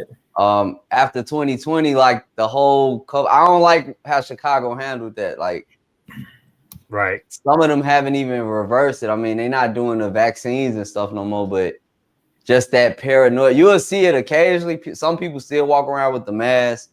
Some people still paranoid. They don't want to do laundry, which is more dirty to me. Like, yeah, it messed people up mentally. Did you ever own a house in Chicago? I know you bought one. No. Always. So you're renting in Chicago, right? Yeah. And my rent in Chicago was more than the mortgage now. So that's even crazy. That's how it is, bro. That's how it is. Yeah. When I was renting, man, my rent was more than my mortgage, bro. My mortgage, I had a 3-bedroom, 3-bathroom, 3-car garage. I sold that, and I was like, you know, after I had got divorced, because I was planning on this move a lot earlier than what I did, but then so I was planning on it then. So I was like, you know, I'm by myself. I got this big ass house, you know, 3-car garage, all my toys in it, but I don't need it because I'm thinking to myself, I'm leaving, I'm out. You know what I'm saying? And then what happened? And then COVID happened, bro. And I was like, because at that point, I might have been like at 60%, and I was like, shit, I can make it on 60. You know what I'm saying? I was like, I can right. be about on 60%. Like, so I was like, I'm up out of here, man. And then COVID happened, and you talk about going crazy. Bro. I mean, I was telling you, I'm gonna tell the panel, but I told Jay, man, I was like, just on credit card debt, because I knew like 8 or 9 people that passed, man, from COVID. So I was the Kanye West during COVID. I was like, COVID don't like black people. Run it up. Yeah, because I was like, what are they gonna say? You know, if I get killed by COVID, oh man, that nigga had an immaculate credit score. His credit score was he had an 800 credit score. Like, yeah, like really, man, bro. I'm telling you, bro. I was traveling, bro. I was to the tune of, I think within 2 years, man, I was probably, I want to say maybe like $65K in credit card debt before I was just like, yo, all right, nigga, time to slow down and start paying. Hey, so, Marcus, drop your YouTube in the link in the chat. Yeah. Make sure y'all follow him, man. He actually got more followers than us, but he actually quit for a while. You know, he one of the OGs of the game. So he quit for a while. And I kind of encouraged him to get back in the game. So definitely check him out, man. He did a crazy video, Red Pill Retreat in DR back in, what was that, 15, 16? 2018. 2018? Okay. With Russell Taylor. And it went crazy. Yeah. So that kind of put him over the top. But, you know, now we're trying to get him back monetized. That's why I'll be like, jump on here, bro, so you can get them hours. Yeah, I appreciate y'all. Because really, like, I kept telling Unc Jay and Miguel, like, y'all live streams with Ronan, it would always start, like, right when I'm getting ready to work. But it literally, like, gave me something to wake up. It gave me a reason to get out of bed. I get, like, some laughs in, take a shower, and get ready to work. So y'all got me through a lot. Hey, that damn Ronan the fool, bro. Ronan get the drink, and Ronan to get on that soundboard. Man, look. Shout out to Ronan. Shout out to Ronan. Look, I remember the first time Ron got Southsea. The chat was like, man, big bro Ron Southsea. He was like, hey, I'm sending these text messages while we on the stream. Cut the stream, nigga. Cut the stream. That was crazy, man. Yeah, Ron was getting lit. Hey, but now you got Johnny Walker sending him Johnny Walker, man. So it paid off. Bro. Oh, that's what's up. So what's up to the chat? My man, St. Louis Villain. Hey fellas, have you heard that all the Sasua guys are talking about the prices of the mangoes went up like a motherfucker? He said the chick is asking for 4K pesos. What? Oh man, and like $80, $90 or something. So Marcus, back in like when you went down to Russell Taylor, I'm not saying that you indulged in it, but I'm sure you kind of knew what the rate was. around that time or whatever, was it ever any that was close to like let's say 100 back then? Or was it ever like during your time of traveling, was it ever 50, 60, or 70? And I'm talking baddies, not the That's not what the I'm saying. bottom I of the was barrel. about to get at that. Yeah, because I was down there with older guys and they was much more reserved and laid back. When I was out there, I was wild and I wanted the baddies, I wanted the pop chicks, I wanted it. I was like, man, hey, y'all see what's going on? So like I went a little crazy, but like the top of the top, yeah, they always was like setting their own prices, but it was just a matter of who you are and what type of relationship y'all got. I know brothers negotiate, right. But now I just kind of sit back, and I don't recommend this for everybody, but I let a lot of the chicks follow me on WhatsApp. So they'll look at the stories and all that. I ain't even got to smash. I just ask for the WhatsApp. And by the next time I come down there, they're a little more familiar with who I am. And I'll just be like, I'm going to get you. I got you. I ain't forgot about you. And I just keep doing that until I hear a price I want to hear. Then I'm like, you know what? Come on, let's go. Mm-hmm. But yeah, 4,000, that's, I want to say like, that's like 60. And that's another thing. The price, yeah, because the exchange rate keep going up and down. Yeah. So it ain't horrible, but let's say the value of the dollar go down more. Right now, like 64. I thought it was like 70 or 80. I mean, because if they actually $64. Yeah. Yeah. Niggas that's complaining. Not that. Wait a minute. Niggas complaining. No. That's a good thing. That means the dollar is doing okay. But if it was like 70, 80, is that if they're saying they're complaining about 4,000 pesos, if it's $64, what the F you guys complaining about? I don't be pocket watching, but it be brothers that be come on, bro. They be boasting about getting like $30 hollers and $20. That's available. I'll be honest with y'all. I've never done that before. I'm not. I was always like transferring that to US dollars. Yeah. Nah. Maybe like I'm bougie. 3,000. I'm not. I'm sorry, man. I'm not in the school cafeteria no more. Like I don't get out there that much now. But I don't want lunch meat. I'm eating lobster. And another thing, it depends on what they asking for. Are they asking them to stay the night or stay all day or just? I don't understand. I used to do that. No, if I'm that thirsty, I just want in and out. Why you need a 304 to cuddle up with you all night? And then your ass may not wake up. Don't do that shit in Colombia. I've been there before. It get old. Like, I don't know why brothers keep doing it. If a chick stay the night now, it's by choice. Because I say, look, you can leave or go handle your business. Some of them will come back. I had a Haitian buddy that kept coming back at the end of the night.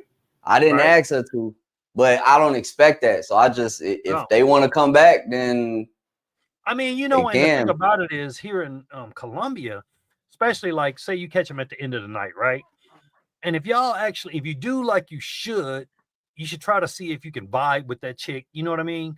That's what I like. That's what I don't like about basically the pre-gaming, you know, the cold call. You know, it's like, okay, you met her off Tinder, you know, a month ago, but you still don't know who she is until you I haven't done that either. I just meet them in person. I can usually tell, like the ones in the club when they try to get you out, like real quick. A lot of times that's going to be a bad night. You know what I'm saying? Because they're trying to get right back to the club. You know right. But if they hang out with you all night at the club and then go home and smash whatever, it's just like, okay, that's a much better situation. And most of the time, bro, they would love to stay all night in that mansion. They would love to be in that hot shower. You know, they would love to be in air. Yeah, they stay with me. It'd be breakfast included. You know, you gonna eat around me. Like they'd be like, "Oh, I spend the night for no. You don't need to spend the night. No, I gotta go because if you spend the night, I can't sleep good. I'm gonna be up with one eye open. As soon as you move, I'm jumping up because I make sure you rob me or some crap like that. They say $65 for a 5 or below. Come on, Yeah, some brothers be doing it, and I don't judge them, but you know, we just sat out and don't try to in front of Roombas. Yeah. one of the guy I sat in front of Roombas with him all day, and we just was watching everybody walking back and forth and stuff. Right. And he kept going on and on. Yeah, they paying too much. I ain't doing all that. And these brothers don't know how to negotiate. I sat there. I didn't get nobody that night. I was just chilling. Right. This dude, at the end of the night, we ain't go to casinos or nothing. But the girl that he left with, I was like, that explains that explains it all. Like, it was worse than what you would deal with in the States. I was like, bro, you came all the way down here to mess with a Big Shirley? I don't understand it, bro. I don't understand. If they talking them lowball prices, then it depends on who they leaving with. No, I ain't trying to rip nobody off. I've noticed since I've been in the game down here, bro. It's like I never go off what other guys paid or whatever, or what they, they'll be like, "Oh man, you ninjas paying too much, blah blah blah. Y'all messing up the game." But you running around with a 3, you running around with a silverback. You know what I'm saying? Like, come on, bro. You can't compare that to this baddie that you could never possibly get in the United States. Well, and the average guy wouldn't even be able to get them, and not as far as loyalty or whatever. You know what I'm saying? And I'm not saying this, of course. I ain't even expecting everybody's that. different, but yeah, man. I don't pay no attention to prices no more. What guys say they pay and what they know. And matter of fact, I don't really even care. You know what I'm saying? Like, I'm on the guys that I'm trying to look out for. I'll give them what the rate is or whatever, and then they go from there. You got to choose your own poison. You know what I'm saying? But, I just believe, honestly, I believe some dudes actually just like ratchet chicks. Like, that's what they're used to. And the only difference is they just speak a different language. They look for the same thing that they're used to. Or you get some guys, man, it seems like they almost like starstruck or something when they go to some of these clubs or whatever. And I'm like, bro, you do realize all these are available, right? But it's like they're not comfortable approaching beautiful baddies like that. You know what I'm saying? Yeah. So they get something that seems familiar like that. I mean, I love my little brother to death, but my little brother, man, ever since he moved to Memphis, bro, he like a ratchet, bro. They go straight for the lunch meat, man. Look, I'm bringing him. Look, I had him a bad one waiting on him when he got out the airport and he came to the crib, waiting in the bed, butt naked. You know what I'm saying? Ready to clap cheeks.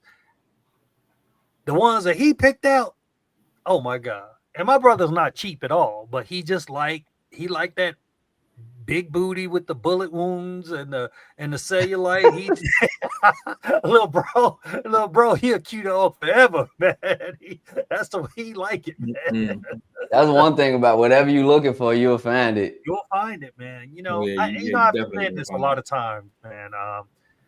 I think that when you come to these countries, whatever you have a problem with, it can be magnified times 100. If you have a drug problem, magnify, because everything is too easy, bro, and it's too cheap. You know what I'm saying? Like today, so I'll show you the difference. Like they say sometimes, like for me to start tackling like anxiety and panic attacks and everything, I don't like taking Xanax or nothing like that to try to control it, because that shit, man, start giving me more panic attacks because it was trying to make me take that shit. And I'm like, nah, I don't want nothing controlling me.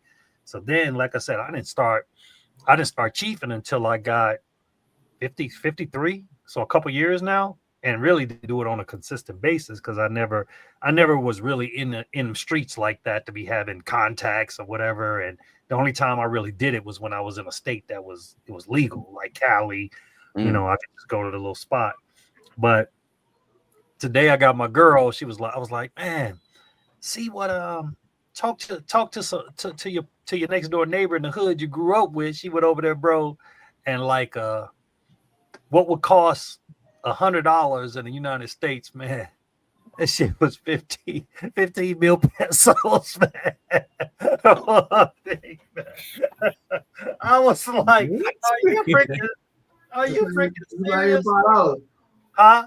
So that's not even $5, bro. Exactly. And I mean, it was a nice thick baggie, bro. I was like, Oh shit. I was like, so think about it. If you really one of them chronic smokers or whatever, bro, you lose your mind, man.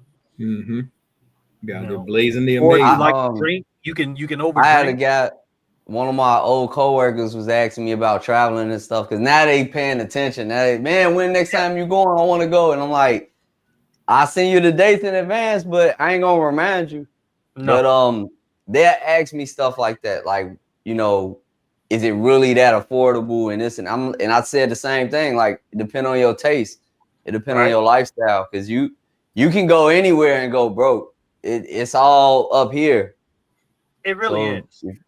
It really is. You know what I'm saying? Like even Miguel seeing like him living here now, he's cooking and he's doing, you know, like a normal routine Yeah. versus, you know, when you just visit and you trying to eat out every damn night. I'm like, I don't be rocking like that. And like I said, it's no offense to guys when they come down and want to kick it, you know, and I don't mind kicking it every once in a while, but for the most part, man, I ain't trying to turn up like that. You know what I'm saying? Because my money is going into seems like an endless pit right now. But I know it's gonna pay off one day. You know what I'm saying? But everything worth having is a sacrifice all day long, man. But I can't wait to July, man.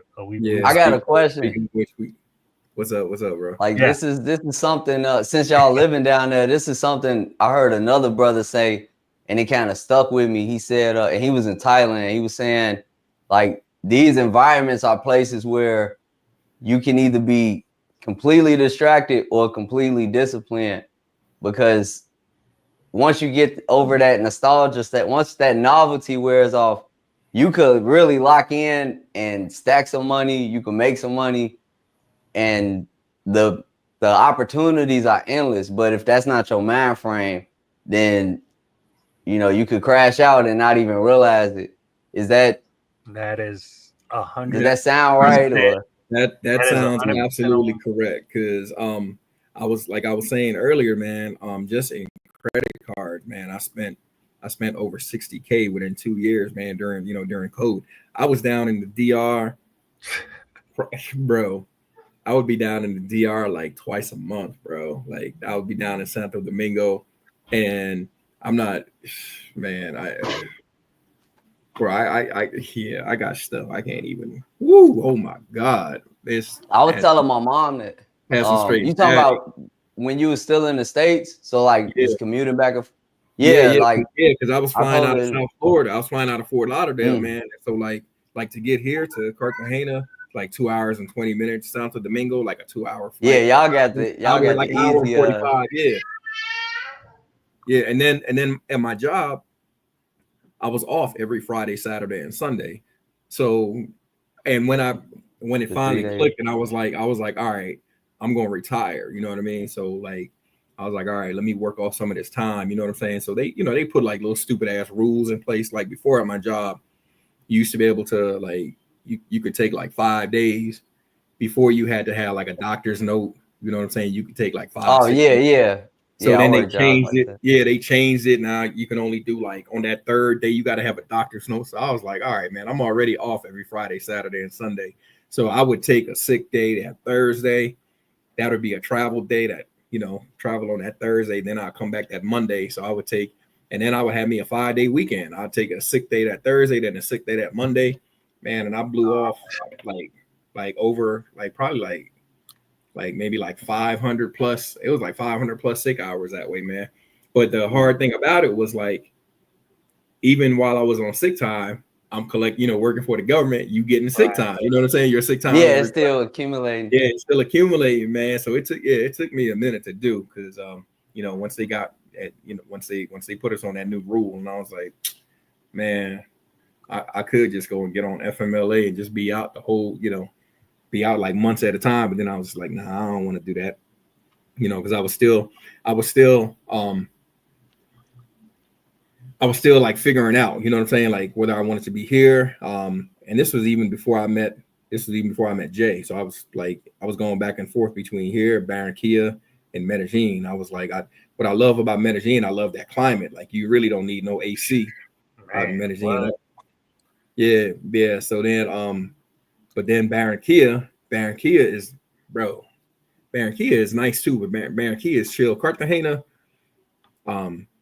is where everybody comes to have fun. Cartagena and Medellin in Colombia, that's where, you know, it's the party city, bro. Everybody from everywhere comes out to Cartagena and Medellin to go have some fun. So I was just like, so when I met Jay, man, and then we started chopping it up, and he told me about the, you know, because I was already like, yeah, I'm gonna move down here, I'm gonna do the Airbnb. And man, as soon as he started talking, and I was like, wait a minute. Look, I'm in my mind. I'm doing 1, 2, 3. Oh, let's go. I was like, I'm like, wait a minute. Like, nah, let's go. Let's do it. Marcus, I'm like, yo, bro.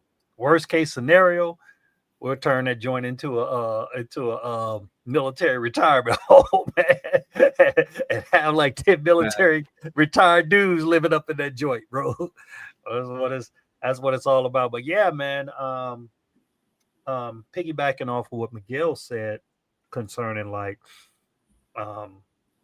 first getting here, man, look, when I first got here, it was like brother was going crazy, man.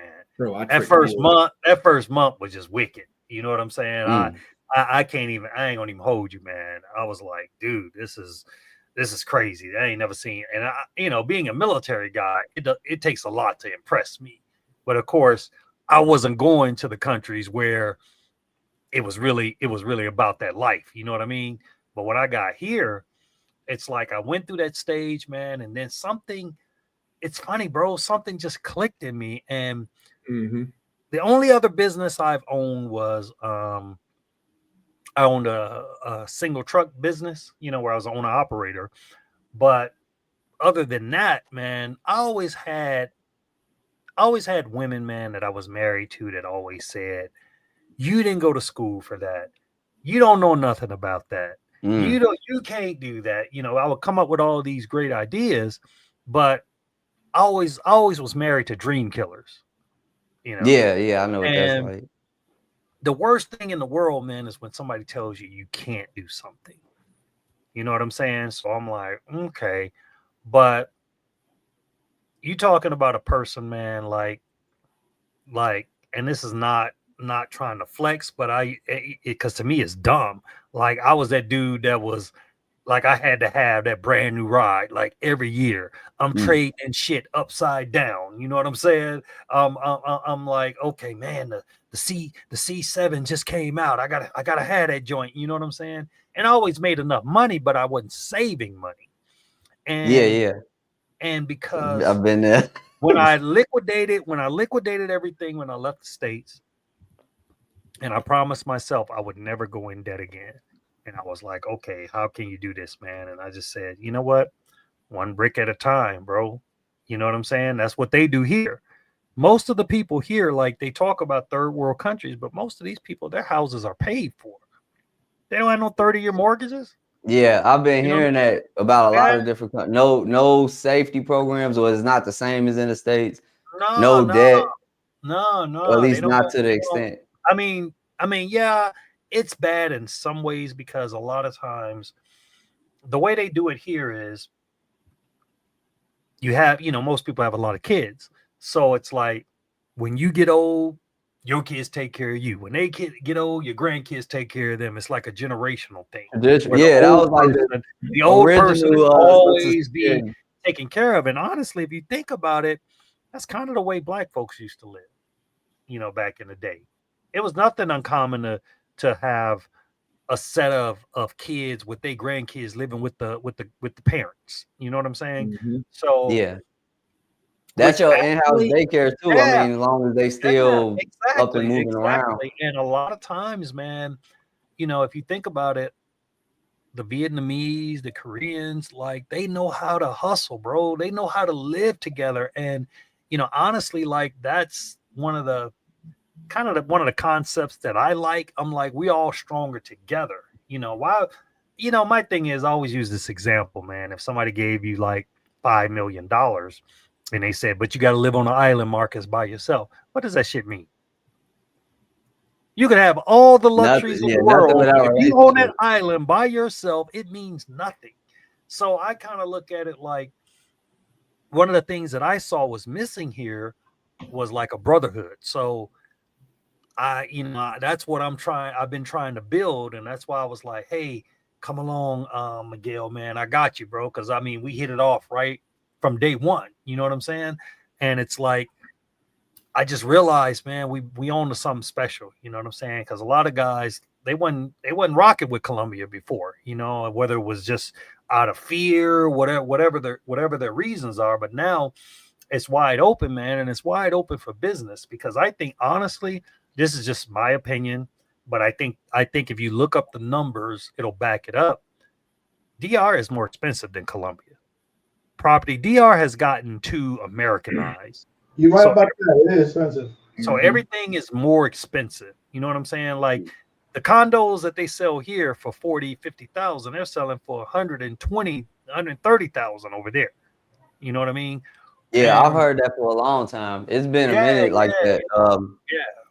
It's wide open. It's wide open here, man, especially once you get somebody on the inside. And that's kind of where I feel like I can fill the gap, because my girl, that to me, that's her most powerful asset. And I tell guys, man, don't just get a pretty face, get an asset, you know, not a liability, you know, and like my girl don't work right now, but I had her quit her job because I'm like, the amount of money she was bringing in, I'm like, look, I can get you job, you know, I can bring you clients to make way more than what you're making at the job. You more valuable to me going on these job sites, blah, blah, blah, blah, blah, blah, be an administrator, whatever. But she had to pay for a car, pay for a home, you know what I'm saying? So that's one less bill that I have. And utilities ain't shit here, you know what I'm saying? I mean, when you can your whole bills come to $300 a month, it's like, whoa, you know what I'm saying? That ain't even worth my girl getting out of bed, you know what I'm saying? So I didn't go for the, you know, I had some 25, 30-year-olds or whatever, but I went based on what I need, not necessarily what the other head wanted. You know what I mean? Sometimes you got to think with sense, and I don't understand a lot of these guys crashing out over these women, man, where they got a business starting every damn day. And the guy, oh, how much you need? You know what I'm saying? And I'm just like, oh, like, stop it, man. Stop it. Because I think a lot of them, man, the mentality will never change.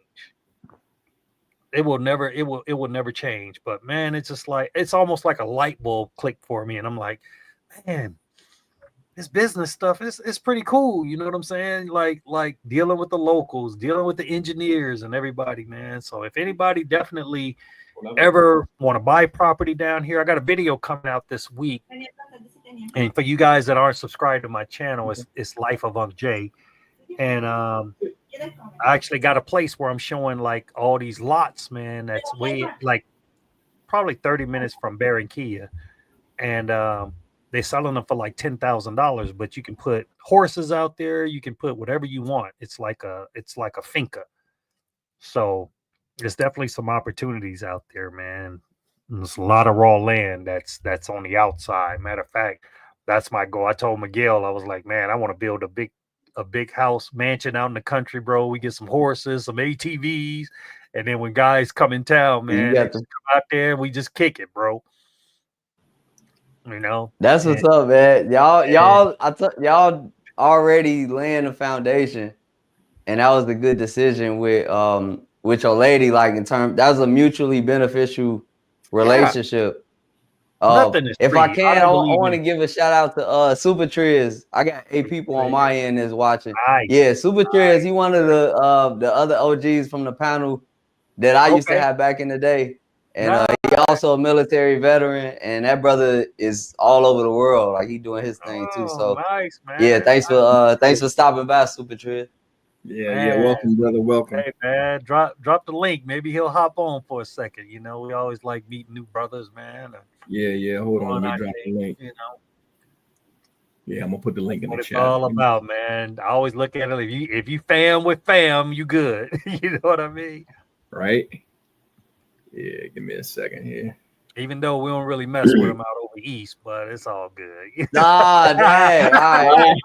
You know what? I'm about to go get some. I'm gonna get some. I ain't doing Uncle Remus. I'm gonna go get some Harold's.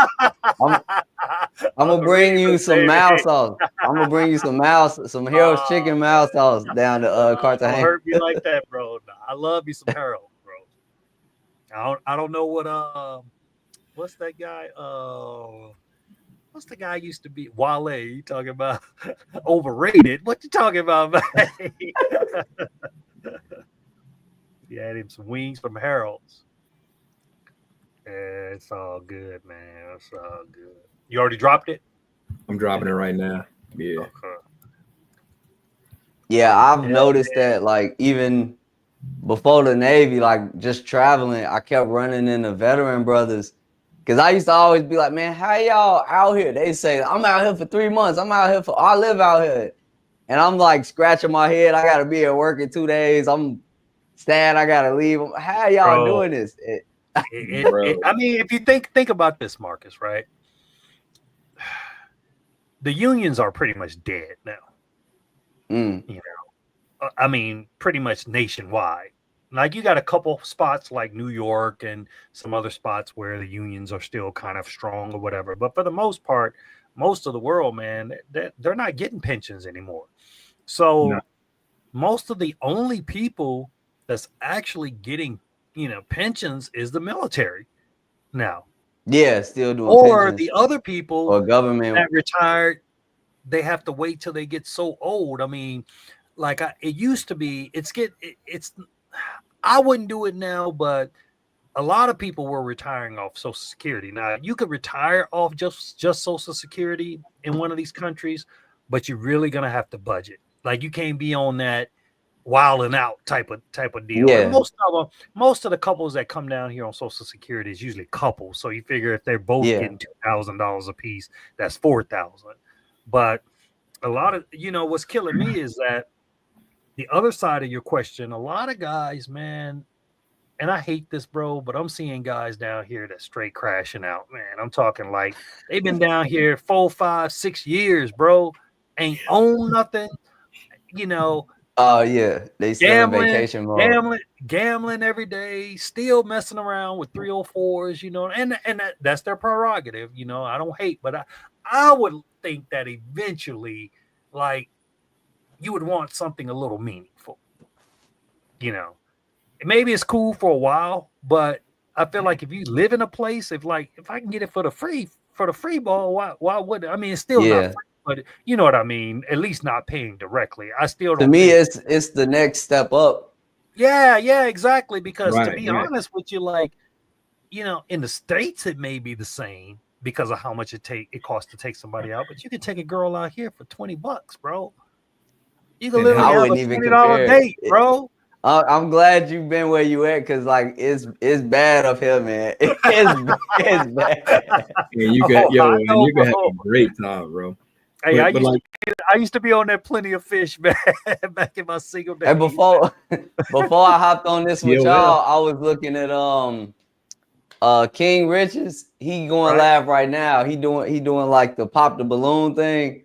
Right. And so I was watching that, man, and they got baddies on there. Like, looks wise, they attractive. Of course, they all made up and done up and stuff. So, but just they prefaces, they standards, they pricing themselves out the market. Oh my god! So just to get a chick alone, that's a bag.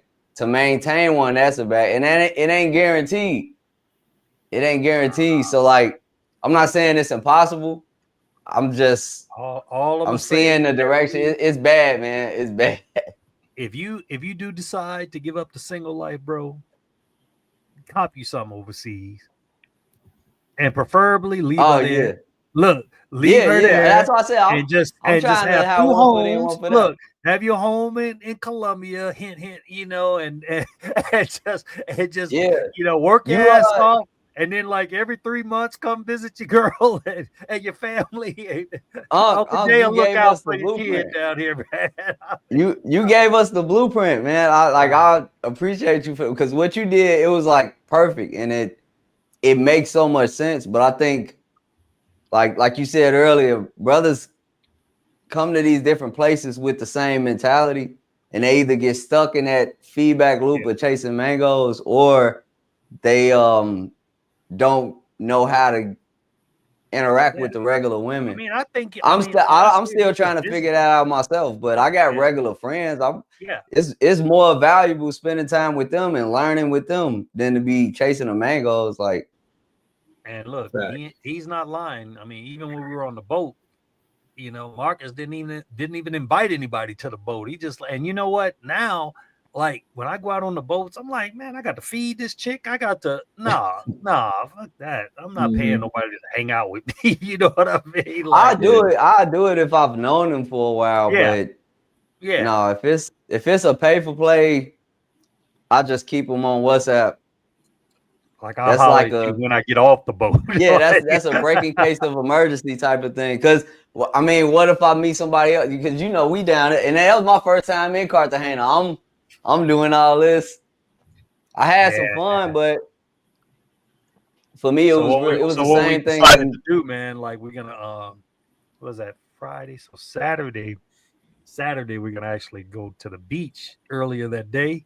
And we just go pick out all the baddies, man, and we'll invite them to the party at the pool party at the crib after they leave the beach. They'll already be in the thong. It'll be an easy transition, man. So, yeah, that'll work. You know, because I'm just like, this is the thing, right? At first, I was gonna pick out the work, but I'm like, I don't really like that because everybody got different tastes, you know. Yeah.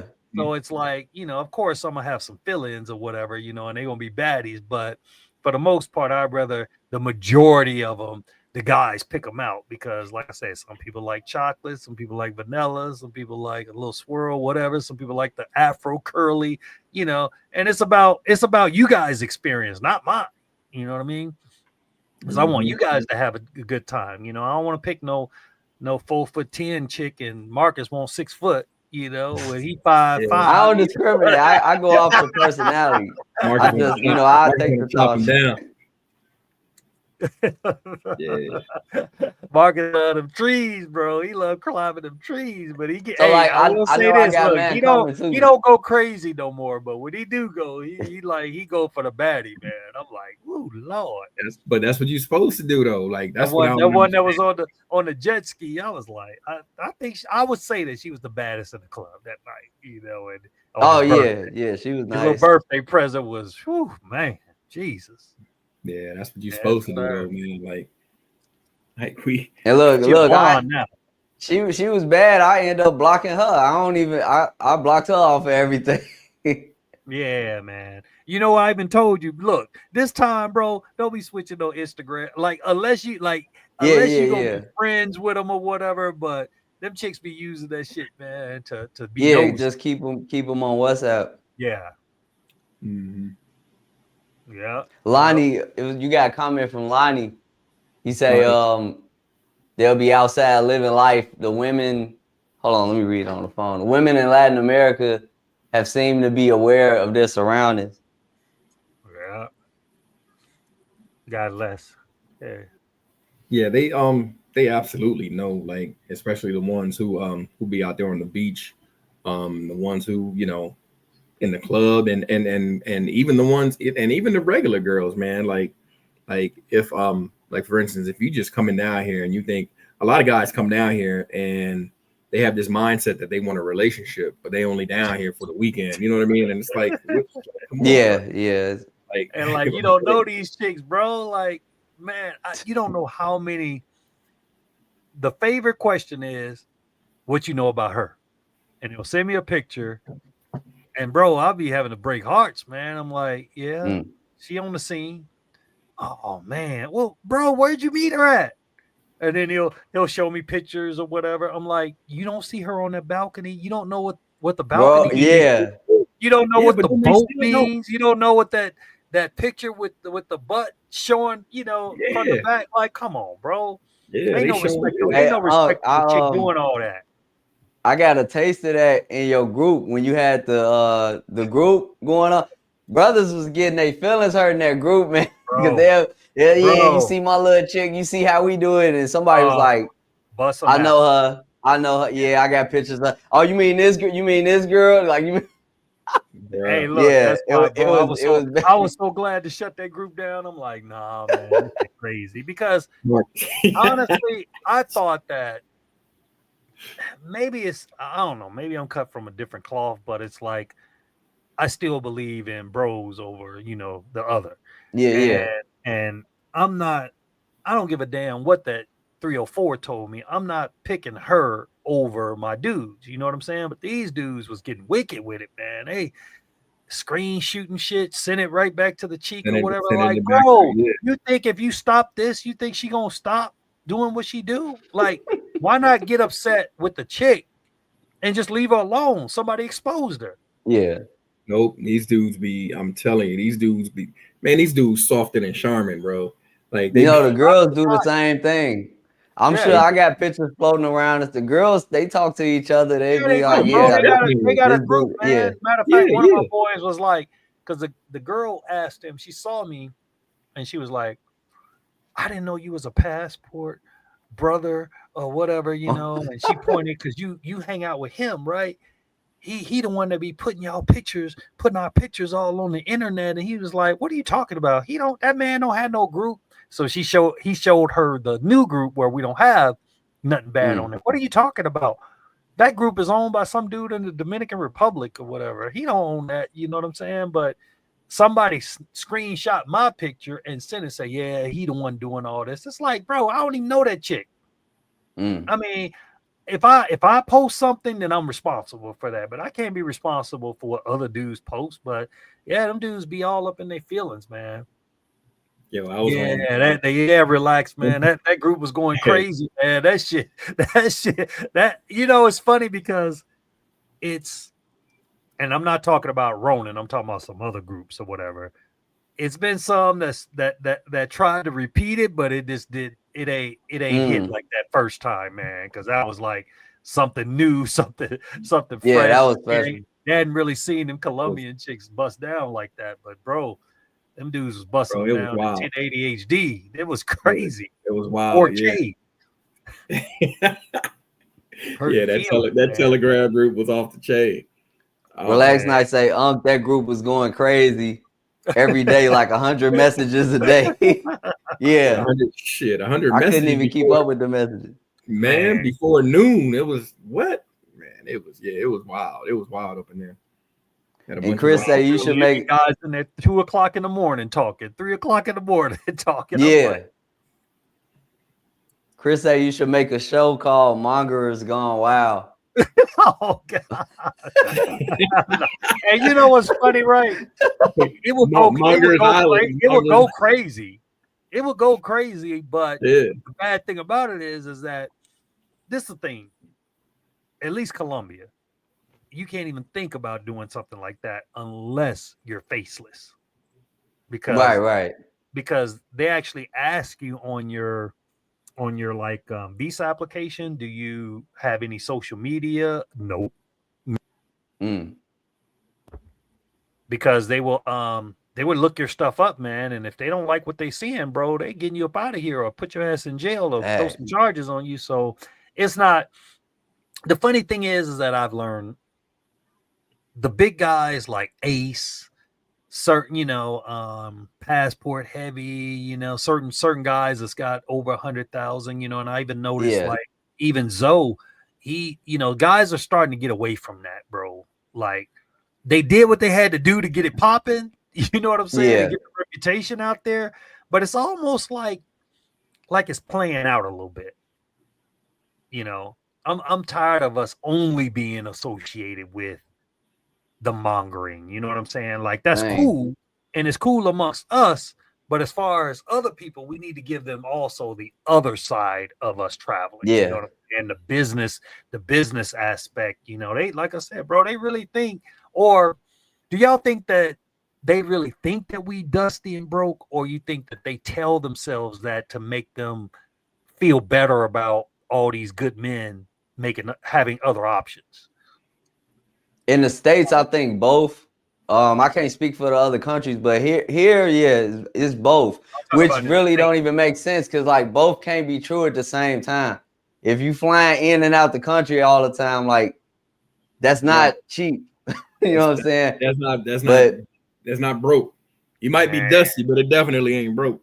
But if you need like a coping mechanism to say this person can't get attention or this person got other issues, whatever it is, like, yeah, they got the mainstream media, they got the dating, what am I trying to say? The battle of the sexes arguments going on. And if we're not even here for it, like, I think that has more of an impact than going back and forth and trying to prove anybody wrong with anything. Oh, yeah, they definitely feeling it, bro. They feeling our and time tells all, because I mean, I ain't the first to do this at all. It go back to Charles Tyler and even before then, like that denial has been there, but over time with more brothers and just men in general saying like, yeah, there's more to it than females.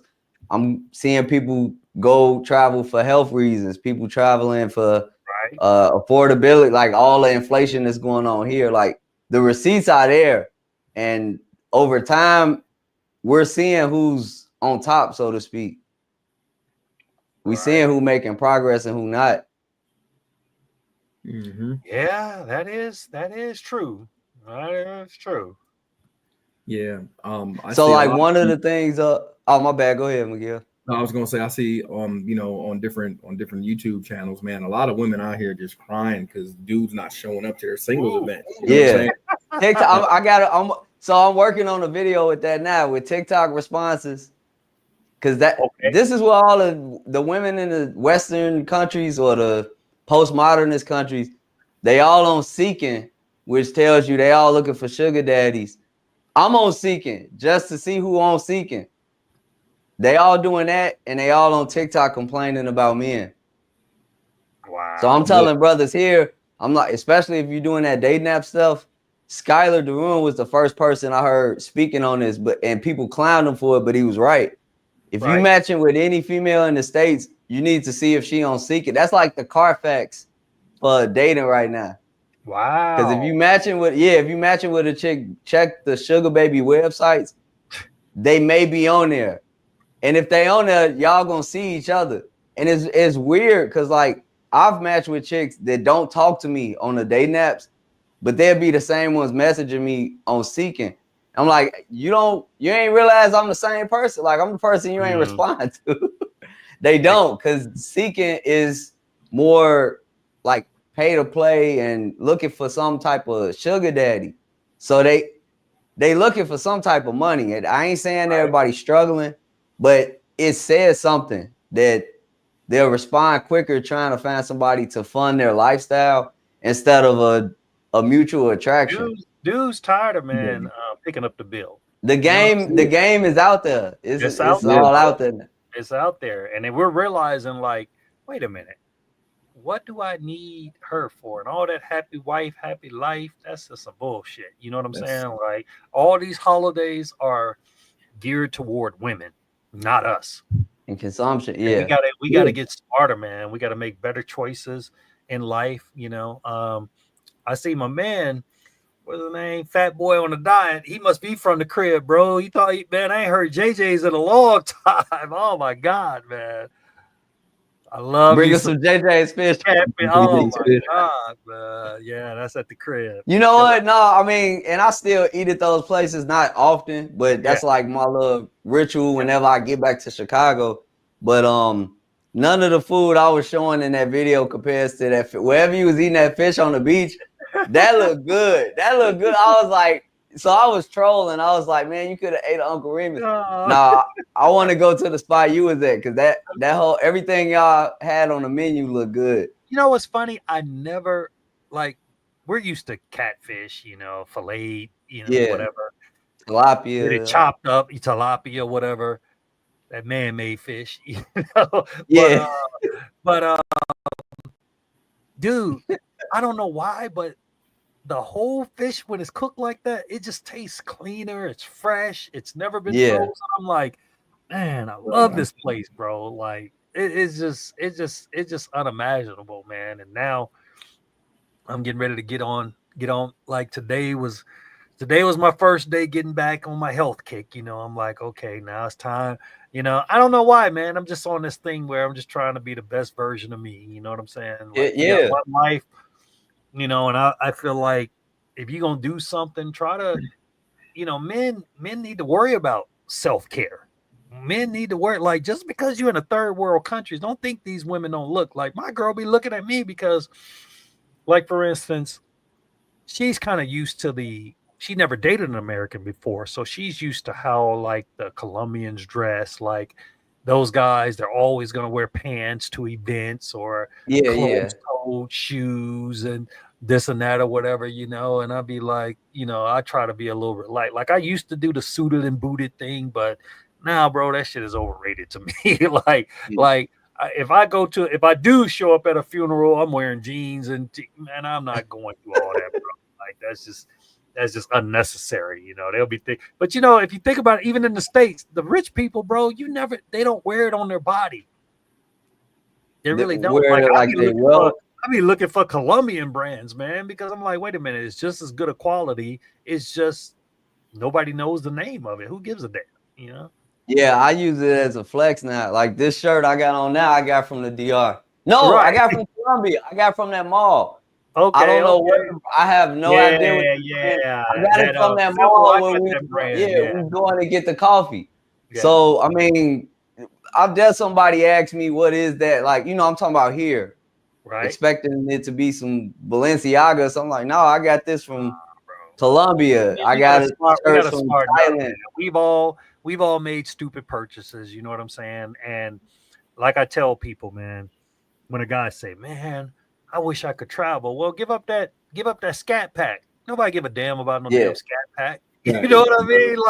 Like, bro, buy you something used to get you back and forth to work, get your grind on or whatever. But if you think about it, that card note is like a ticket. It's a plane ticket. It's so much. That's 12 trips. Hey, I meant to. I said in a song, got rid of the Benz, got rid of the chains. I started in boots. Now I'm in the suit. This shit is so different. It's hard to explain. Like that's real life. That's real life. Get rid of all that. Get rid of that stuff. Someone to tell me, but you know, it's like sometimes when you grow up poor, you're like, oh man, when I get it, I'm going hard. You know what I'm saying? Now I'm like, I love where me and my girl got this joke or whatever, you know, because the guy, he sold me this, right? He was like, protection, brother, protection. So nothing bad has happened to me, so I'm gonna believe him. I'm gonna keep wearing it, you know. I'm falling into it. But, But yeah, man, I don't wear it, but ain't nobody wanting this. You know what I'm saying? Ain't I nobody think like after a while, like not that you would want to be back here or nothing like that, but even coming back here with like a different attire, a different mannerism, different cultural, like I noticed that does stand out to people. So even with my female friends, they know I'm gonna be clean and presentable, but I'm not wearing what everybody else wearing. I'm not trying to do what everybody else doing. Something else, man. Yeah, you know and if people pick up on don't that, be they may not know. Dave Ramsey at 60 talking about I ain't got nothing in retirement. I'm in debt up to my eyeballs. And this is crazy. Nigga, your time is gone. This was crazy. Like, I mean, I'm still trying to figure it out so I can get up to the level where I can live wherever I want to live and do whatever I want to do. But like, I make less money now than I did in Chicago, but I have more. So like that was a mind twist to me. It's a mind twist. Yeah. How do you make less but have more? Fact. Because it's hard to are less in Wisconsin. That too. That but even my spending habits has changed. Yeah, exactly. And you know what? So like people will say how much you make, right? I mean, I'm sorry to cut you off. People say like, no, it's all good. And then you'd be like, well, 50,000. Now 50,000 in Colombia or DR is not the same as 50,000 in Chicago. Matter of fact, even 100,000, it's okay, but it ain't the same 100,000 that used to be in the 90s. It is not. Nope. Now and these chicks are delusional, bro. So like that rent hit differently. And look, that's just the rent. That's not the dinners people want to go to, the parties people want to go to. trying to impress everybody else. Like, and it's just keeping you stuck. It's keeping you in debt. One of the things I'm kind of changing my narrative on as far as like social media, I used to get a lot of viral moments out of going back and forth with the dating coaches or trolling like the dating standards of the women and stuff. Now I'm not necessarily focusing on bashing the dating standards as much as the environment. So even with my female friends, I tell them I'm looking for family. I'm looking for a serious relationship. It's this environment. I don't trust this environment. And you can't be mad at me for that.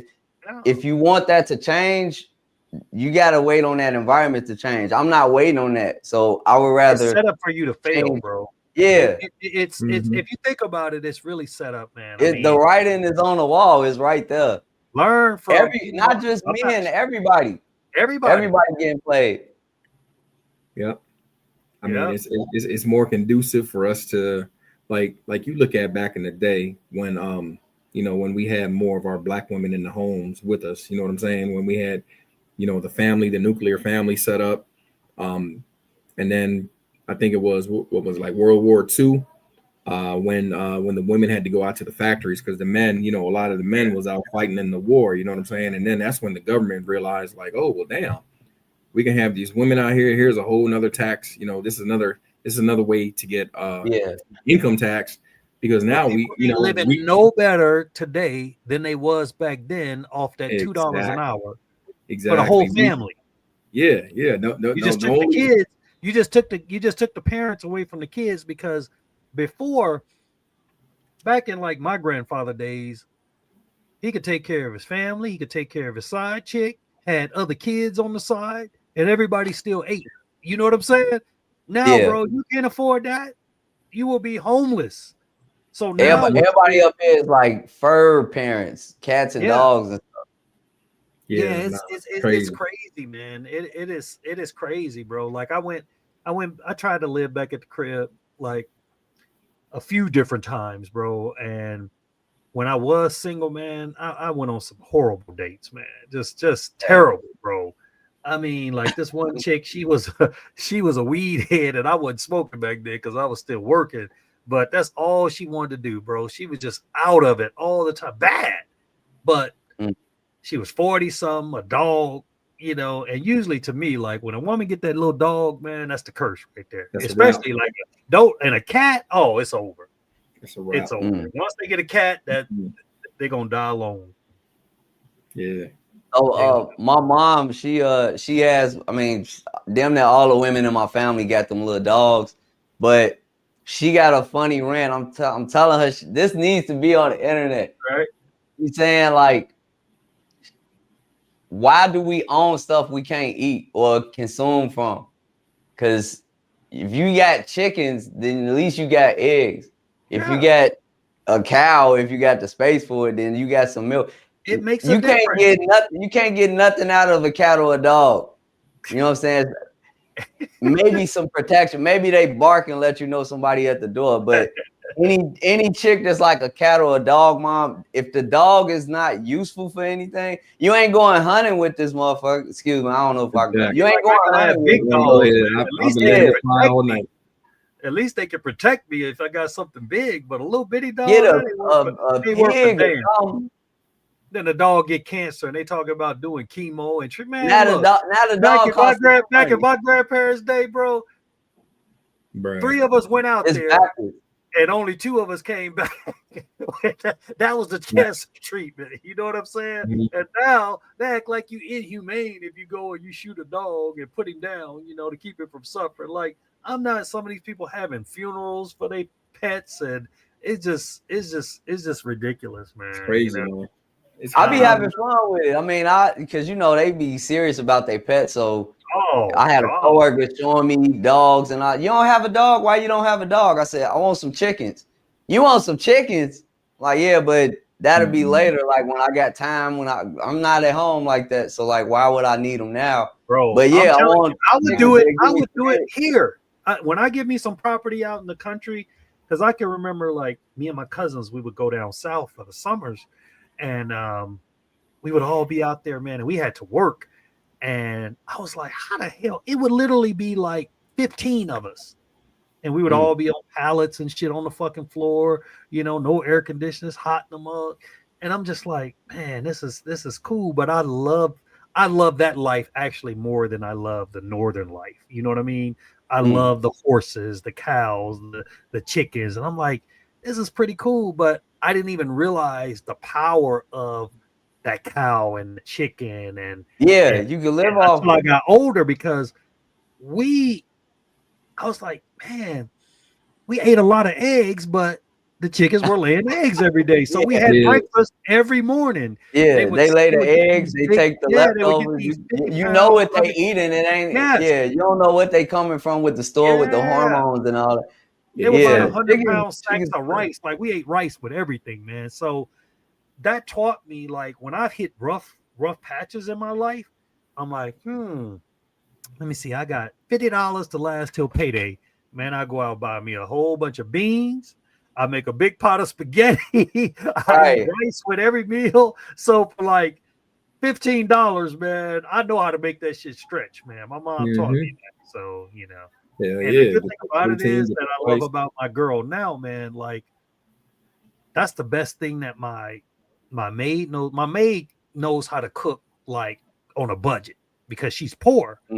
So, but she doesn't realize how much money she's saving me by her cooking that way or whatever. So we eat beans sometimes too. I'm not that choicey, but the good thing is when I'm in the mood for a lobster, Miguel, we went out one day, we got the big 5-pound lobster. The things look humongous, bro.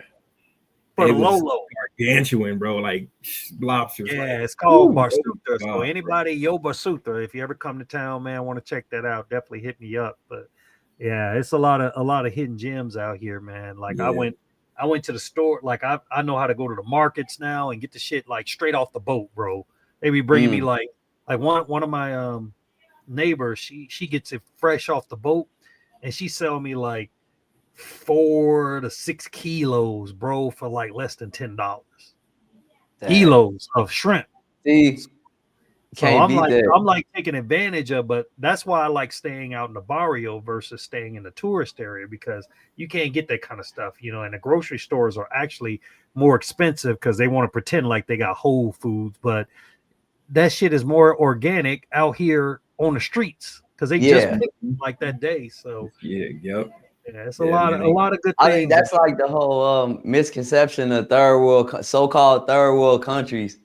Right. Because here, I mean, you could eat how you want to eat, but you paying top dollar or going into debt for it. Absolutely. Whereas like you go other places, like you said, if they more thrifty or they know where to get the food, how to resource it, how to sustain themselves. I can't wait to that's a richer life. I can't wait to let your mom show off her chickens, right? When I come to visit her, I'm like, I'm gonna have mama come over for breakfast one day when we all go out to Indiana and let her be like, my chickens got some eggs this morning. that blew my mind, man. I mean, because it really made me think about it. Why are we buying pets that you're paying for animals in your house? Now you got like, this is my personal opinion. Like, I had dogs. I grew up with dogs, but when I see like chicks with all the dog fur, or I'm in a car and they got like a car full of dog hairs, I'm like, that could have been a chicken. My dogs was outside. My mom didn't have I know I'm gonna sound like a crazy old man. Like, hey, that could have been a chicken. What you mean it could have been a chicken? I'm saying because you look, the chickens that eat your leftovers, you know. Yeah. You got the eggs. You know how much eggs cost now. So like it makes sense. Yeah. You got a cow, you got milk, you got it's all kinds of. But we're conditioned, we're so class to make fun of that. I know dudes in the chat. No mangoes. Yeah, dudes in the chats. I got a mango. I got juice. I got a mango. Hey, I done got some fresh mangoes off the trees, bro. I'm like, man, you know what? Until I got to Colombia, I had never ate a mango. Never. What? Yep, that was my first time. I was like, what is that shit they selling? And then I tasted. I'm like, I was hooked then. Yeah, I love me some mangoes. I gotta eat like at least 5 or 6 of them a day. Right, I love mangoes. Right. Man, my girl be making mango juice, man. She'll we get mangoes from the store or from wherever she get, man. She blend them up. She make me fruit juice, man. Man, I got to tell y'all something about Miguel. Miguel, so y'all know he always on a tantrum when he be traveling. Now this Negro done got down here. He ain't doing nothing. He like a homebody, man. It's like he's adjusted real. Look, I don't think he smashed this week. Anything else on the streets, man. I'm like, that's good for that's good for Miguel. Nah. Look, his girl, when she found out he retired, boy, she been turning it up, man. She buying furniture for the crib. I'm like, what? Yeah. She bought me. Yeah, she bought my desk. She bought me office furniture. She bought me desk, an office chair. She bought me a sofa. I was like, oh shit. She decorating the apartment like she like it. Mm-hmm. She pissing in every corner. Yeah, she building the nest. Oh yeah. Hey, look, go ahead, baby. Look, his girlfriend, like I live here. We own a house here. I don't even have the people's like network WhatsApp group. She in the damn WhatsApp group for the whole damn complex or whatever. Her name ain't nowhere on the lease. I'm like, what the hell? Bro, she let me know what's going on in this motherfucker. I was like, that was like what I was telling you. My brother's girl had a friend over, and so like I came from my walk, and Shorty was telling me, she was like, I don't like the fact that she having these people over all early in the morning, and I was like, yeah. I'm like, this shit's crazy. And then I was like, I had to think about it. I was like, wait a minute, you at work? How the fuck you know? It's like 8 o'clock in the morning. I'm like, how you? She was like, oh baby, no, the security called me and let me know. I'm like, what? Security be telling on you. My security be telling on me. Your mic, I think your mic muted. Yeah. Security, you know what's gonna happen? They're gonna snitch on you. Oh, most definitely. You already know they're gonna snitch on you, bro. Yeah. So you know what I used to do, right? Because I knew they all knew her. So I would get BG to bring him. I would get BG to bring him through the gate, and he just deliver him to the house, and then he walk him back out, so it don't look like it's me, man. So I'm like, man, the security they stick together. Y'all gotta read that last comment. You got another comment. Oh, that how much for the P? Hey man, everybody's price is different, baby. Everybody's price. Chris, you gotta put in your own work, man. Yeah, you gotta put in your own work, man. Some guys $50 P may feel like a dime to him, man. We don't know. We never know what they was dealing with in the States, so it's hard to judge a guy. You know what I'm saying? He could be upgraded by. Because a Columbia 5 is probably a United States 2, you know. So. Yeah, man. That's right. It's crazy, man. But sometimes I have to pinch myself, like, I actually live here. This is crazy, man. I actually live in Columbia. I'm actually, like today, man, I went outside the Airbnb, and then this lady, every evening she sets up her little outdoor restaurant, man. She's cooking empanadas and everything, you know. And Katia, man, one thing that gets on my nerves that she does, man, she feel like she got to try to support everybody. I'm like, you gonna be poor just like them. I was like, damn, you can't give a like if she see a girl carrying a baby, baby, see and she'll give him a little change or whatever. I'll be like, and I'll be trying to stop her. It's no, like she's a big believer in God. She'd be like, no, Dios, mi Dios, you know. Bro, I swear to God, it was a chick on the beach, on Hollywood Beach, man. She had a baby. I swear to God, that baby was dead, bro. Oh, man. I told my boy, I said, you know what, man? I ain't never see that baby move. Like, and we used to come down, like before I moved down here, man. I was down here like sometimes twice a month. Like it wasn't a month that went by, I think, since COVID that I wasn't out of the country. I've been gone at least once out of the month since when COVID started, 2021. Right. So like mid-COVID. Mid-COVID, man. I've been out. So I remember this one chick on the beach. and she would come with this baby. She had this baby wrapped, you know, and come begging for money and shit. And I was like, one time I was like, yo, I ain't never seen that baby cry. I ain't never see that baby move. That was a dog, man. I was like, yeah. I told my boy, I was like, yo, I think that baby dead, man. So every time they saw her after that, they was like, yo, I think you right. I think you right. You know what's funny, man? It's like, you know how you see something so much, you kind of get numb to it, you know. And I'm trying not to become, because I know I give a lot, you know what I mean? But there is a side of me that kind of like I become almost kind of heartless when it comes to that kind of stuff, because I feel like, when does it stop? You know, it never stops. Like I can't save everybody. Yeah. You know, or I'll be in the same damn situation they in. You know what I'm saying? Yeah. But she feels like that, and I'm like, she tries to help anytime she can or whatever, and I'm like, look, man, because I was like, she need to get a job, do something. You know what I mean? But why would you? Yeah, it's different ways to help. Why would you have? I don't understand it. Like, if I was poor and I was a woman, ain't no damn way I'm having no damn baby.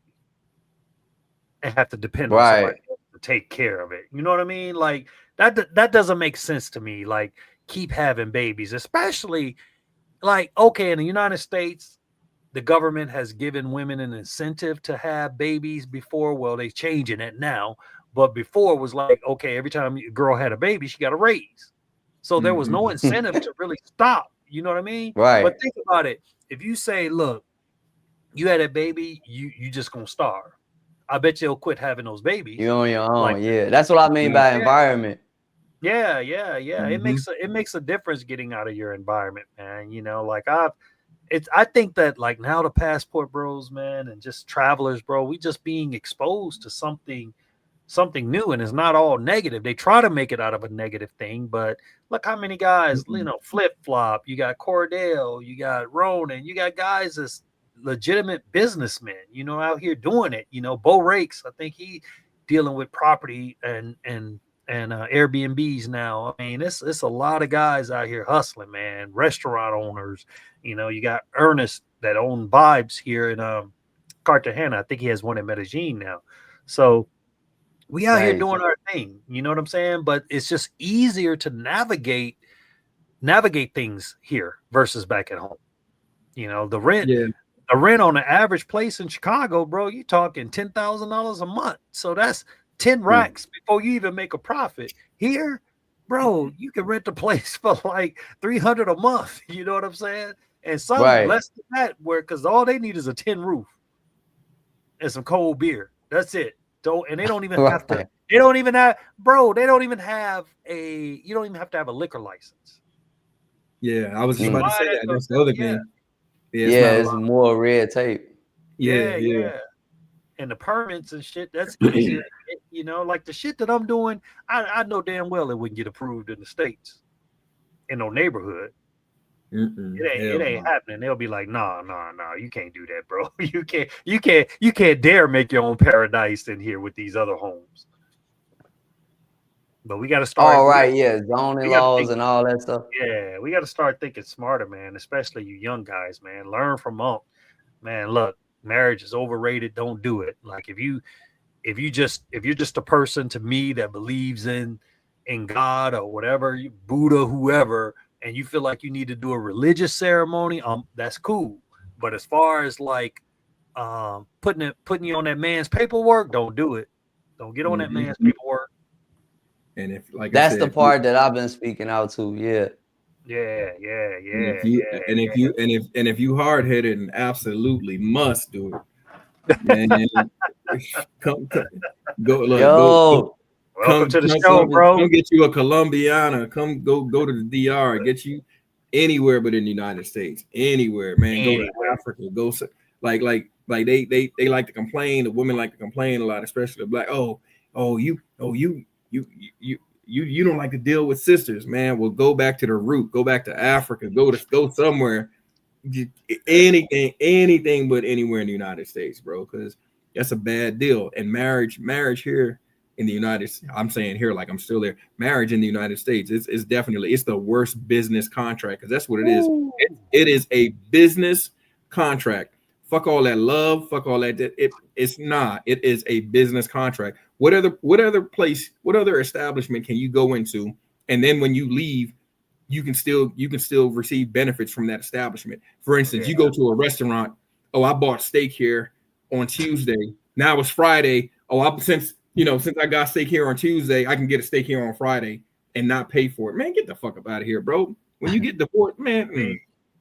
I'm actually dealing with a dilemma right now. So I found out in Colombia, when you live with a chick for like 2 years, I've been telling you that shit. You can be like, they can consider you commonly law married, bro. Oh, they like, damn, you they can get a doing piece that. off that shit. You know what I mean? They get half of your shit. They get half of your shit.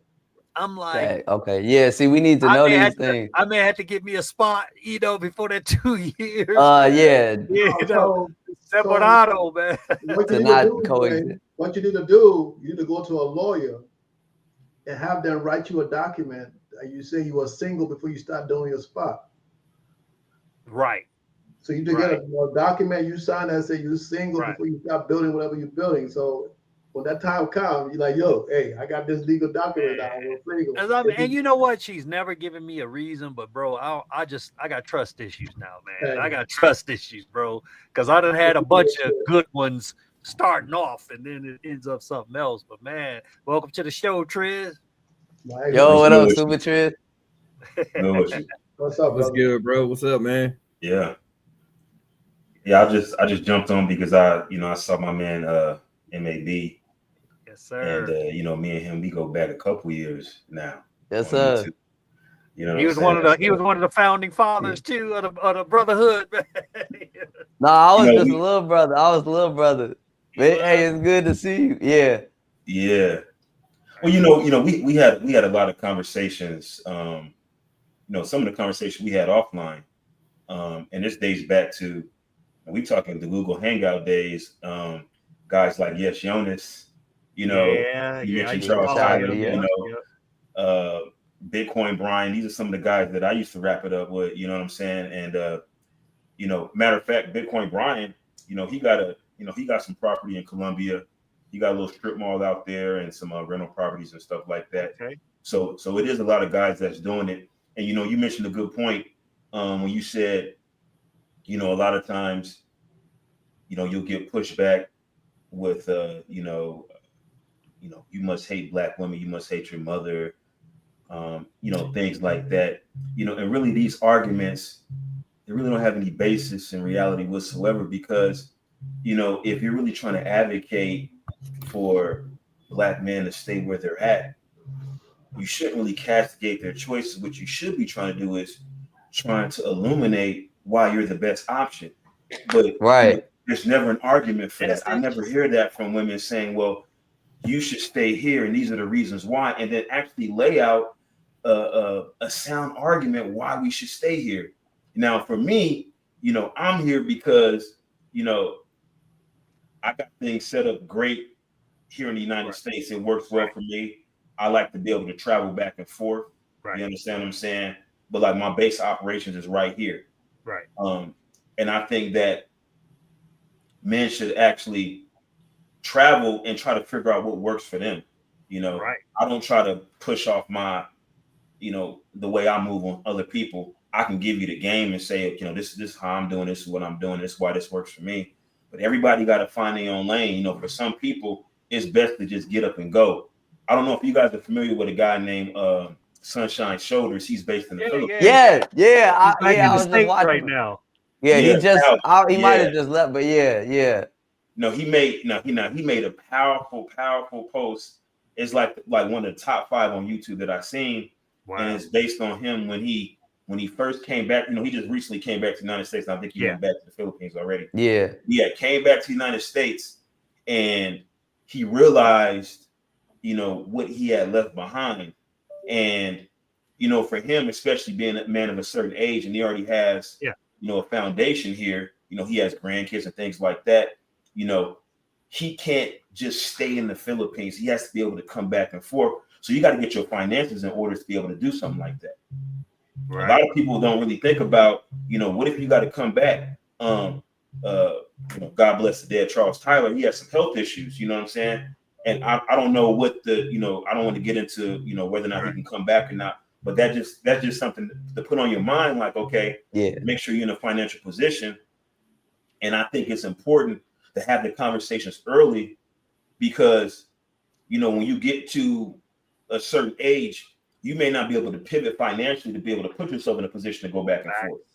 You got to start making those decisions early on, making the right decisions. MAB's on the right track where he said, you cutting down on your expenses and not, doing certain things that's going to financially compromise you and limit your options.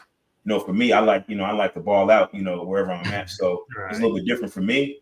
But I think the best bet is to keep your overhead low because, once you get overseas, you want to have that disposable. You want to have that discretionary. Yeah. Because you got to go through that phase where the mango phase. I don't really do the mango thing. I usually like to stay a little bit longer. So like, if I go somewhere, I'm there at least 3 weeks, if not longer. So I really dig in. You understand what I'm saying? So I get to meet regular girls. But if you're there for like a weekend, a week, then you're gonna be doing the mango thing. So whatever you got to do to make that happen financially, and the guy, I think Jay was talking about the real estate thing or some type of investment opportunity with buying land and things like that. You got to position yourself because, it costs either way. And the idea that we broke because we travel, they don't realize, man, it costs a lot, and for me personally, I fly first class wherever I go. And when I go overseas, I fly international business. I don't fly and coach. Wow. I got to be able to stretch out and things like that. And so for me to pay to play, you know what I'm saying? I'll make the sacrifices on the front end. So on the back end, I could play a little bit. You understand what I'm saying? So that's just me. Right. If you're going to go on vacation, you might as well be able to enjoy yourself. Like I don't expect guys to live like I do because I live here, so it's a different entity. I feel like my shit will come on the back end. You know what I'm saying? When I start making money sleeping. But the guys that come down here, I tell them, man, look, save your money, come down, have a good time, bro. That's what you do when you're on vacation. That's when you get the boats and you ball out. And because even like, I give you an example. The last time I went to Vegas, I think it was like $1,500 for a bottle just to sit down. I'm like, nah, I just can't see myself doing that, bro. Here, the bottle is a couple $100 to sit down. So you can do a whole lot more. And the good thing about it is the baddies that you partying with, like you can take them home versus Vegas. You just putting on a show, getting your little Instagram pic or whatever. And then she more than likely, she's going on about her business. You know what I'm saying? But yeah, I feel you, bro. I feel you, man. Anybody tell you, man, you kind of got that Teddy Riley mannerisms, man. I feel like I'm talking to Teddy.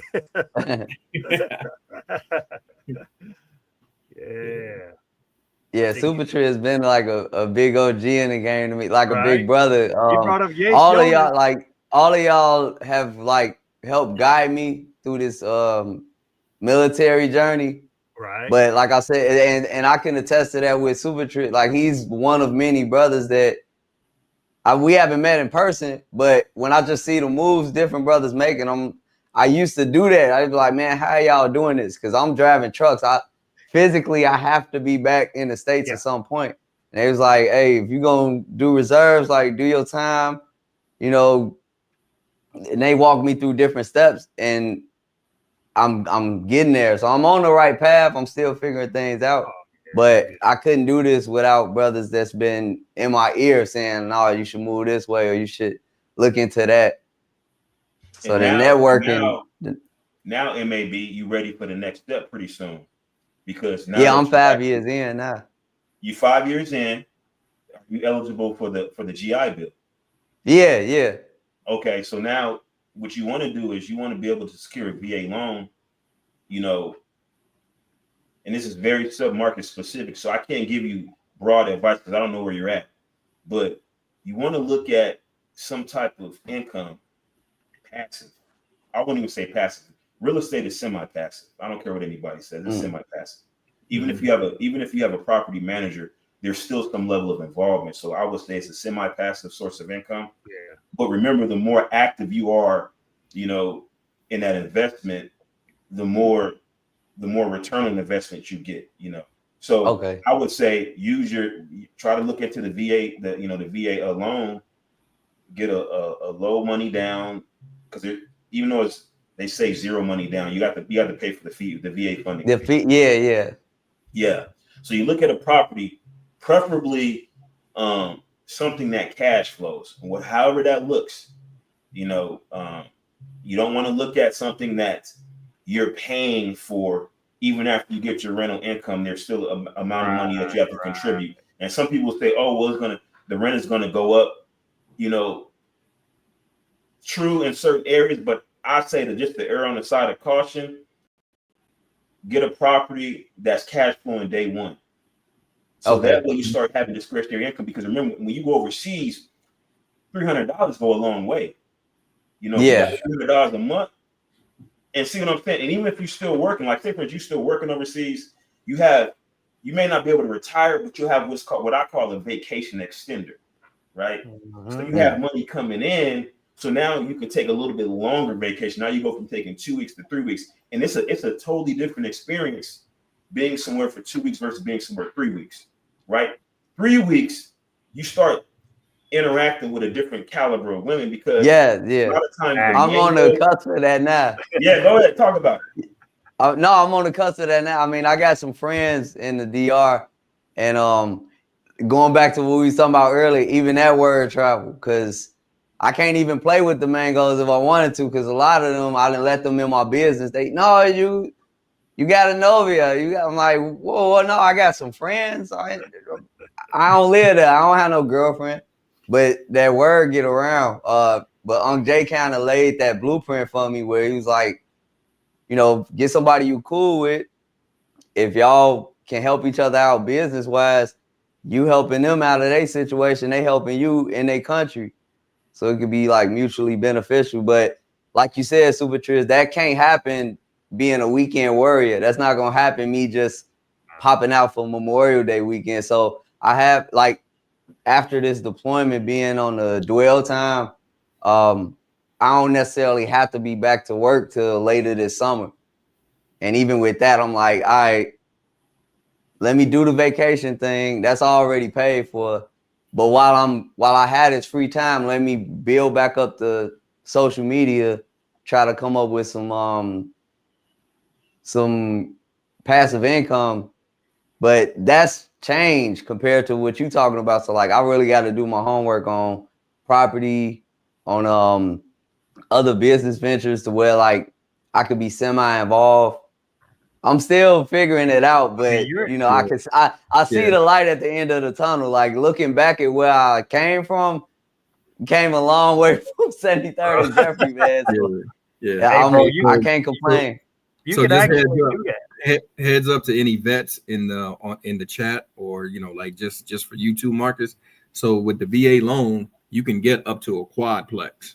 They will allow you. Yeah, that would be perfect for you. I was just getting ready to say that. Get your quadplex, bro, and you stay in one, rent the other 3 out. You know what I'm saying? You make money. You only have to, I think you only have to live there for a year or so, and then you can rent the other one out, which most of the time, who the hell gonna tell? You know what I mean? But they want you to live, they want you to live there initially, but that'll be perfect for you, bro. I would get a 4-plex, and hell, I would put my own little apartment in the basement because they don't count the basement as one of the apartments. Yeah, I was looking for that. You could do something like that, bro, and that could put you in a situation where you get, like, I know a guy that just went and got some, it was like a month class, bro, and he ended up getting an online job for $50K. Well, he was complaining. He was like, well, I want the $100K. Bro, you're not in Miami no more. Like, $50K go a long way in Columbia.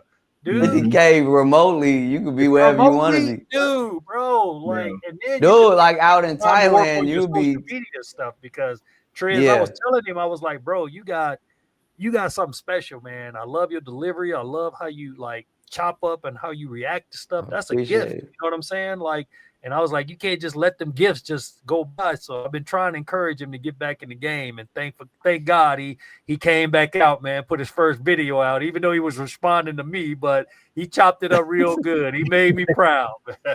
Man, I was trying to tell MAB years ago. And MAB I was trying to push Edward Anderson. Edward Anderson still do it. Right. But you know, listen to the travel thing. But to your point about the fourplex, there goes a secret. I'm in the fourplex right now. This is where I'm streaming from. The fourplex. I'm in Seattle, Washington. I'm in the fourplex. I bought the fourplex several years ago. Right. And I'm chilling. You know, and a lot of people think, you know, fourplex come in different flavors. Like, so my fourplex, when you look at it, it don't really look like a fourplex, right? But it's a fourplex, 4 units. My unit, 3 bedrooms. I got 3 bedrooms, 2 baths in my unit, two stories, just my unit by itself. Nice. You know what I'm saying? So it's cool. It's like I got room. I'm not streaming from my bedroom or my kitchen. I got a room dedicated to me. This like my man cave. I got my little my gaming, my sim rig where I do my little race car stuff. And I just be chilling. And here go the big secret. Do you know you can get a fourplex in Puerto Rico? See, a lot of people don't think about that. Right, because you closer. Right? You can get a fourplex. I think you can get a fourplex in Guam, if I'm not mistaken, too. But I know the U.S. territory. Fourplex in Puerto Rico. Yeah. So I mean, fourplex push you a little bit closer. So they'll finance Americans to go to the Puerto Rico since they're part of us. You can get a fourplex with a VA loan in Puerto Rico. In Puerto Rico, I was talking with another brother because in the reserves you can drill out of Puerto Rico too. Oh, man. So you can even still be in the reserves in Puerto Rico.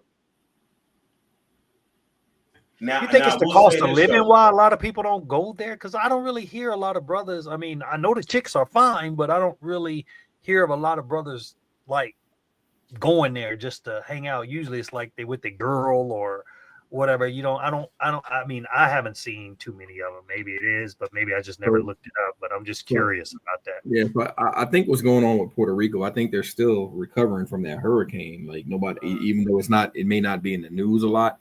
I got some Puerto Rican friends, and when they go back, to visit their family, right? And they say some of the things still haven't even recovered. You know what I mean? Like, like in the poorer sections. So there's that going on, and they're still like their power grid was really decimated by that hurricane. So they're still dealing with that, where they lose power, and then also too, like going out there from like the mainland. We get tax breaks, and I say we, meaning people coming from the mainland USA moving out there. So it's a gentrification going on out there, and they're pushing the locals out. So whenever that happens, so a lot of that's happening in Puerto Rico also too. But I mean they giving tax breaks like crazy out there. Wow. And if they still recovering, I mean, depending on how you play, a mango in need is a mango indeed. Right? So,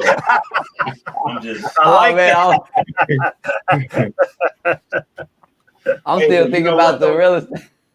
I want to touch on something maybe because you brought you had mentioned Ethiopia, and a lot of cats sleeping on Ethiopia. I was out there. I posted that when I was out there in Ethiopia. Yeah.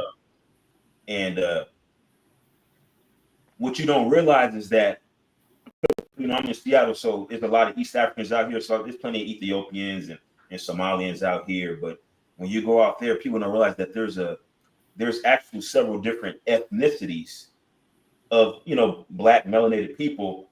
But you go to Ethiopia, you see this different looks. They got a little bit of variety out there. You understand what I'm saying? Yeah. So, you can find what you're looking for. And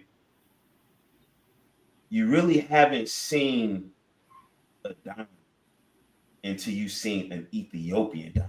Ethiopians are bang, bro. You talking about and Eritreans? Oh my God, bro. Oh, and you know what? Right now, it's a lot of Eritreans in Ethiopia because of the war in Ethiopia. Yeah. I mean, in Eritrea, there's a war in Ethiopia, so you probably want to stay like in the capital Addis, right? You start venturing too far out, you might run into some conflict out there. But there's a lot of good scenery out there. I'll just put it that way. A lot of real good scenery out there. Fellas, you know, you go out there, you're really going to enjoy yourself. But what I will say is this, that's what I want to mention. As far as like people looking to permanent relocate, you start looking at some of these areas, and what you realize is that, some of these areas, especially as you age, they're not very accommodating to people with disabilities. I noticed that in Ethiopia, like if you have any sort of disability, like if you have to walk with a cane or you got to use a wheelchair, you in trouble. You can't really move around out there because sidewalks is in shambles. A lot of areas with stairs. You go to some of these buildings. Yeah, you mentioned infrastructure.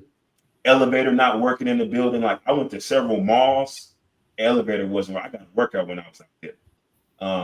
So that's something to think about too. Like if you got some health issues, you probably want to take care of that.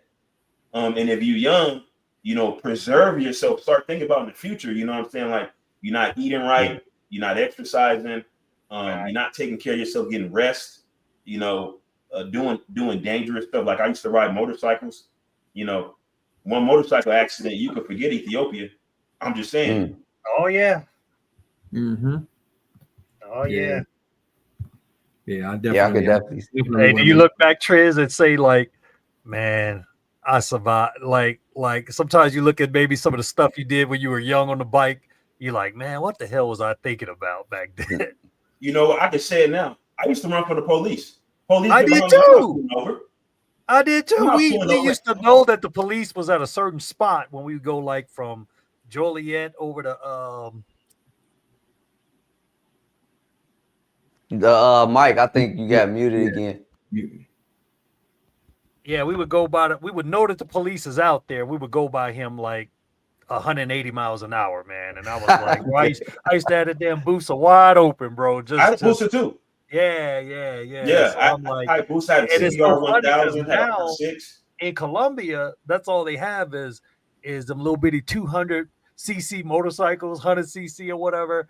And I'm like, honestly, I thought I was a real rider until I came here. Like these fools here, bro, they squeeze between areas where I'm like, man, this dude is brave as hell, man. I'm like, nah, I don't want no part of a motorcycle here.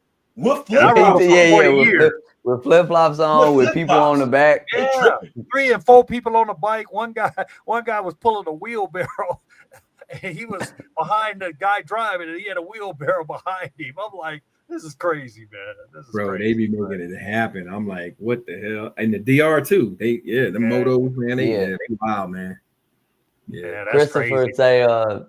Chris say passport bros don't like Puerto Rico because you can't pay for play like in other countries. So the women don't get them the time of day. It's some poor Puerto Rican chick who, you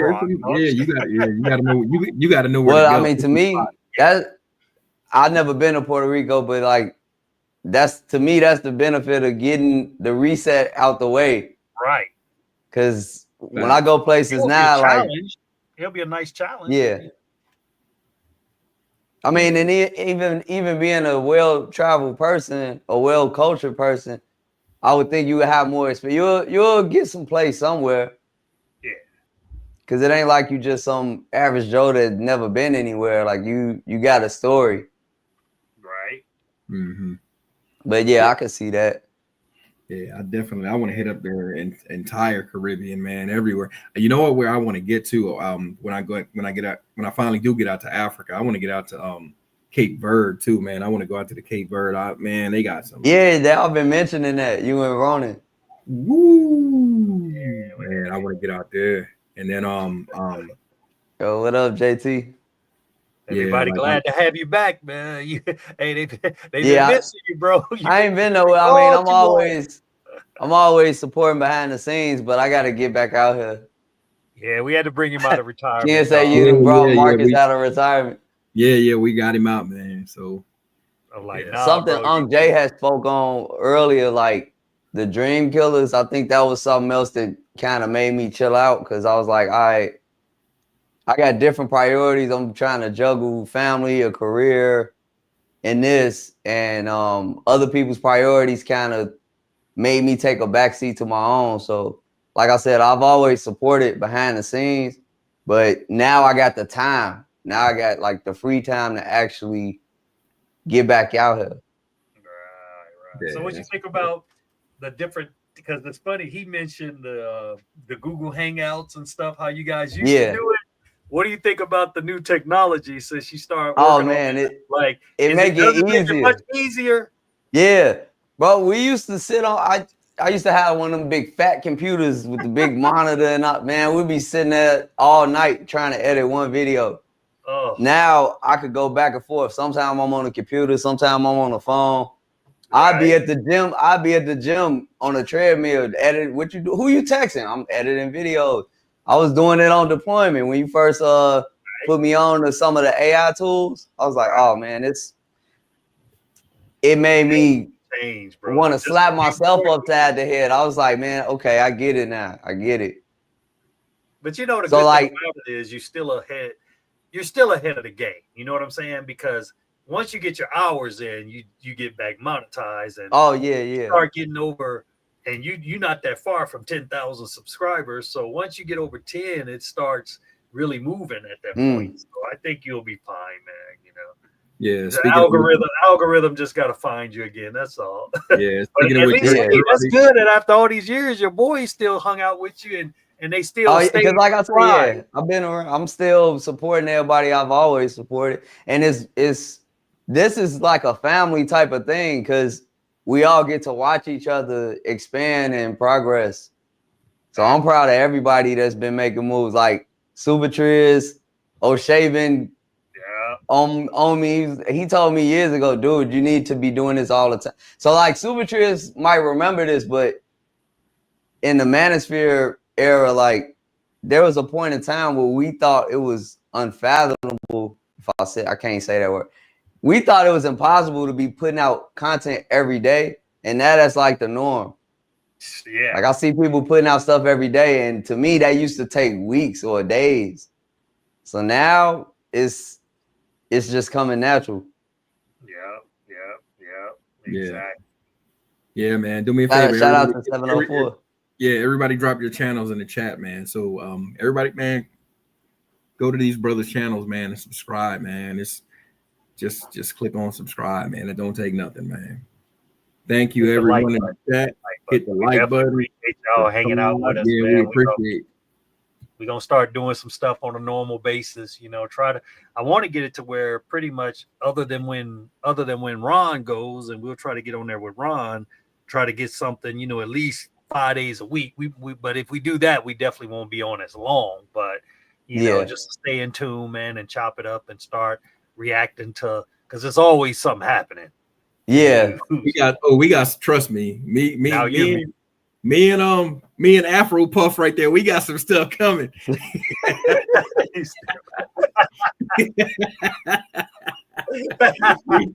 we got some stuff coming. Hey, matter of fact, I can ask Marcus, man. So what are you using now, man? I was like, damn, the other day when I was talking to you, I'm like, man, them 360s was hitting, bro. What you using Murray's that pomade? What are you using, man? What are you olive oil lotion.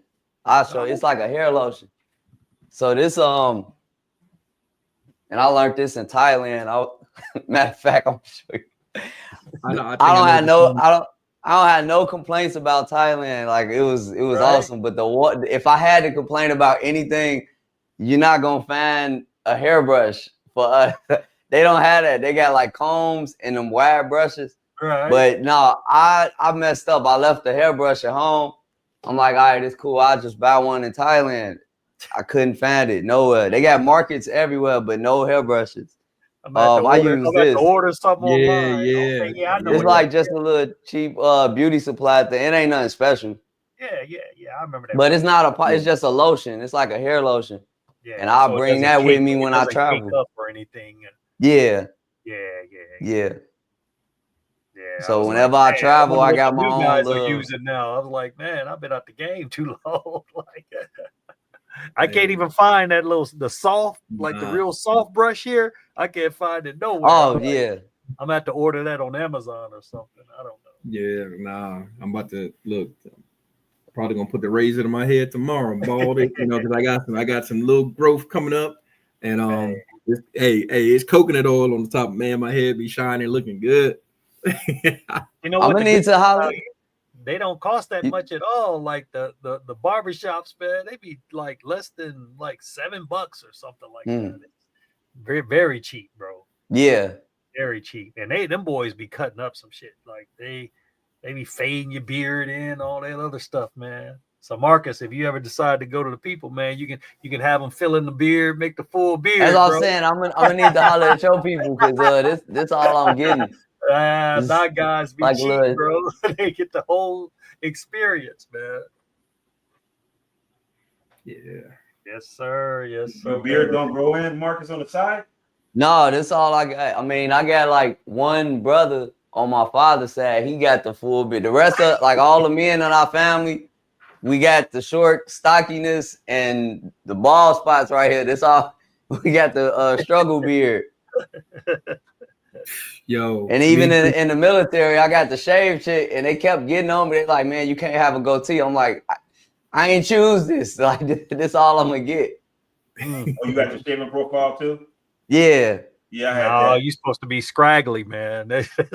When I was in the military, like you couldn't have no goatee. I was like, when I saw pictures. No, you still can't. You still can't. So like, I trim it down, try to even it up. Even, or it's gonna be scraggly, bro. Or you just cut it, as low as you can with clippers. Yeah, I even it out. I mean, I'm just chilling on terminal leave right now, so I don't have to go by that. But even on deployment, your honor guard. I was like, this dude. Usually I clean it up or whatever. But it seemed like when you got promoted, I noticed you had shaved for your promotion ceremony. Yeah. Yeah, that was cool. Yeah, this ain't by choice. You're second class now, right? Yeah. So E5. Yeah, I know you'll be putting on that 6 soon, a couple years. I mean, if I make it there, I'm just trying to. When's your contract? 3 years. So I got 3 more years unless I re-enlist. Okay. Oh, you originally signed up for 8, or you but did no, I didn't extend. And a lot of guys say like, once you start crossing 10, you might as well stay the full 20. That's what I was like, bro. I was like, I got out right at 10. I said, if I go over, I'm staying. But you know what the best feeling was, man? At first, I went through 2 different phases. So all my friends, they retired at 20 years, right? So then when I got my 100%, it's like I was making more than the guys that had did 20 years. And I'm like, that's actually kind of messed up in a way, especially like for the young guy that all he ever made was E2. You know what I'm saying? At least I was a first class, but it's like that was only like an E2 and got out and only did 3 years. It's like this dude drawing $4,000, and like I met a guy, bro, 22 years old with PTSD, and this dude was getting 100% for the military and Social Security. Never had to work another day in his life at 22 years old, bro. But you could tell he still had the young mentality, man. He went out, bought him a Lexus with his back pay. He was buying all the wrong shit. You know what I'm saying? It's like, bro, you need to go to an island. I mean, I try to tell that to every veteran I can, bro. Like if you ain't really got nothing going on in the States, why struggle in the States? It's like, I mean, over here in Colombia, it's like actually becoming a millionaire when you just come to this country, especially if you got VA benefits or any type of pension. Like these people, they pension be like $200 a month, bro. And that's it. You made the point earlier. When you said it doesn't mean anything if you have everything and you're on an island by yourself. True. Right? True. And so the mentality that has to be broken is a lot of guys want recompense for the ill treatment they believe they got, coming up. They weren't noticed or whatever the case may be. They didn't get their just due. And so you want to go back into the community where you came from and say, look I made it. You know what I'm saying? Put the crown on my head. But you you might end up getting killed going back to your hood. You Bro, know, they feel ain't like, checking for me. Matter of fact, most of them don't even like me. You know, I mean, you know, it's funny, right? My biggest supporters are people that I just met in the last year or year and a half, right? I was just saying that. But, yeah. Like when I post something on like my regular social media or whatever, like, hey, check out this video or whatever, not one peep. It'd be crickets, man, you know. And I said, that's weird. And it's like, it's funny because we all support each other, because you brought up a name of a guy that used to get me through some tough times when I was married and miserable, sitting at home, Jonas. And I remember watching him in the Brazil videos, and I was like, man, that brother speaking that Portuguese, like it's just, I mean, I loved his delivery. And I actually was disappointed when I went to go look for his page, because I got off all social media and quit. So I remembered him and I was going to follow him again.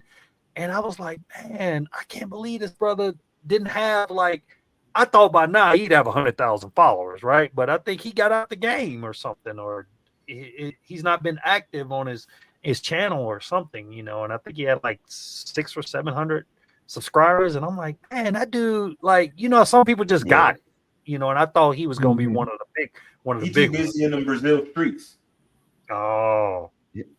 Yeah, the time of his life, and I don't blame him. I spent one of my birthdays with this before 2020, before COVID. I was out there with him for Carnival in Rio de Janeiro, and he a real disciplined brother. Like he have his fun, and you see like one side to him online, but behind the scenes, he on his business. So like whatever he got going on, I know it's working Does he for live him. down there now? He could. I mean, I know he was in the States. He was just going back and forth when I was watching him, but I didn't know if he moved down there full time. You know, I wouldn't be surprised. Like he a real organized brother. Yeah, you know what? And this should tell you something. If you have Jonas, you know, he was the, you know, he had a little slogan, "MWI, men wanting women in other countries." yeah. Right. And so, but I don't know, Marcus, you remember I had did a video back in the day. This is way back in the day when I was talking about, you know, I got so sick and tired of people complaining, women's particularly complaining about Atlanta, and then they would say, you know, it's 18-1. They would come with these crazy statistics. So I pulled the data. I'm like, look, actuality, it's more men than women out there, you know, quiet as kept. But when you look at somebody like Jonas, he's in Atlanta. I think he was 6'8" or 6'9". He over, he like way 6'9". up there. He's super he tall. over, yeah. Wow. Right? So he shouldn't have any problems with the opposite sex. So it's not about what you can do, because anybody, you know, if you really want to be real about it, you know, there are certain techniques and tactics that I think that anybody can implement to have some level of success, even here in the United States, right? But like I said before, you really don't know what a 10 is until you've been somewhere else and seen what they consider to be a 10, right? Mm-hmm. And then on top of that, the actual disposition, the how women regard mannerism. Especially if you kind of immerse yourself in the culture, like when you actually be somewhere, because I was in Germany for a year and a half, right? And Germany is what you call a westernized country, right? But even there's a distinction between how women regard you versus here in the United States. And this is a westernized, quote unquote, westernized country. And I think it's important that we kind of bear in mind that, you know, when we go to these other countries, and I've mentioned this before, you know, we are an invasive species, whether we want to believe it or not. We've been indoctrinated by being here, right? Being in the United States has invariably molded and shaped us in a way that we will never be able to fully shake off, right? So we have to be cognizant of what we do when we're overseas, because, you know, we bring some of that with us. And then we invariably transform the environment that we're running to into what we were trying to escape. And I don't know if you remember MAB, I was warning men, because I was like, look, you know, I be talking to guys that's in the Philippines, and you talking about from the quote unquote other community, and they've been doing this a lot longer than we have. And even they are complaining about how Philippines and Thailand is not what it used to be, you know, when they used to go back in the days. And then we get here and we have no idea what it used to be. We only know what it is. And we're like, well, listen, at least it's an improvement, and we just take it for what it is. And it's like, well, at some point, where will we have to run to if we transform every other place? And a lot of it, we really don't have as much control as we think, because we're a small percentage. We're a small percentage here in the United States. We're a small percentage of the traveling population. You know, so really and truly, a lot of what happens is out of our hands. It's going to happen regardless. But, you know, I guess the only thing I can say, like, at least try to mitigate it, because, you know, you really don't have to do much. Like, even when I was in Ethiopia, girls like, you know, why are you going to go out to eat there? It's too expensive, you know, and you know, I don't think about that type of stuff. But, you know, then you gotta mentally like condition yourself. Like if I'm overseas, like, I'm not wearing any, you know, I take my diamonds out, you know, I don't wear no necklace. I try to dress down. I try to at least kind of mold and shape myself to my surroundings, and kind of, but a lot of us go over there and we want to be distinguished from the population as an American, because we want the red carpet rolled out for us. But by doing that, you attract gringo pricing, you attract the gringo disposition, and you don't get that full experience, you know, because a lot of times, you know, we have limited opportunities and we only there for a week, we're only there for 2 weeks. That's why it's so important to position yourself to where, you know, if you can't move overseas, at least position yourself to where, you know, I could take a month off work, I could take 2 months off work and be gone. Because, you know, when I used to go to Europe, I used to be gone for like even after I was out the military, I would go for like 2-3 months. You know what I'm saying? But that's because I start to establish an actual network. See, if you go over there for a short period of time and you're not really trying to establish a network, like actually talk to some of the men in those countries and get like a real foundation. So that way, because, you know, when you're in a country for a while and you're known and you're established and respected, you know, especially if you're looking for something quality, the men there will introduce you to some quality. You know, that takes some time building. You know, you're not gonna be able to hop around a different country. You got to kind of tone in and focus on a specific country and kind of build a network there. But, you know, if you really want a true experience, you got to kind of expand your horizons and start looking at the bigger picture. And, you know, some of the things that you would do here in the United States, as far as networking, to kind of in proximity to something higher quality. Yeah, I definitely get that. And I remember you speaking of, like, I don't want to say it's an old conversation, but like there's been panels on that where we would question, like, how much can we actually preserve an area that we're in? And we know what's happening in the States is somewhat by design. Is it I ain't trying to go off full conspiracy theorist, but like, what if that's part of the undoing of like a global influence, us going other places just to kind of corrupt everywhere else, so everything is westernized? The U.S. I mean, I don't know the answer to that. I'm just I remember those conversations. U.S. is a wash. DR is the wash. You know, you just take it for what it is. But like, I'm talking about areas that I go to, like Ethiopia. Like, we talking about areas that really aren't corrupted. Morocco, Mauritius, you know, Malta. These are some areas that are less known. Madagascar. These are some of the areas that are less known. There isn't like an existing, you know, quote unquote passport bro infrastructure there. Present, yeah. So it requires a little bit more preparation. It requires a little bit more patience. But the rewards to be had there, I believe, are far greater, because, you know, you don't have that influence. And, you know, a lot of people don't think about, like, and particularly, like, for me, I'm fortunate in that I have a significant other that will say, hey, let's go here. You can even bring what you want back to the room. I'll chill. All right. You see what I'm saying?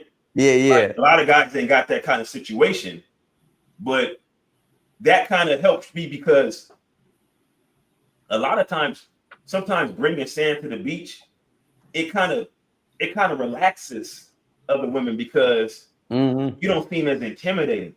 Like, I feel like when I'm with somebody, I get way more like literally, like, I can go out right now by myself. Nobody will look at me.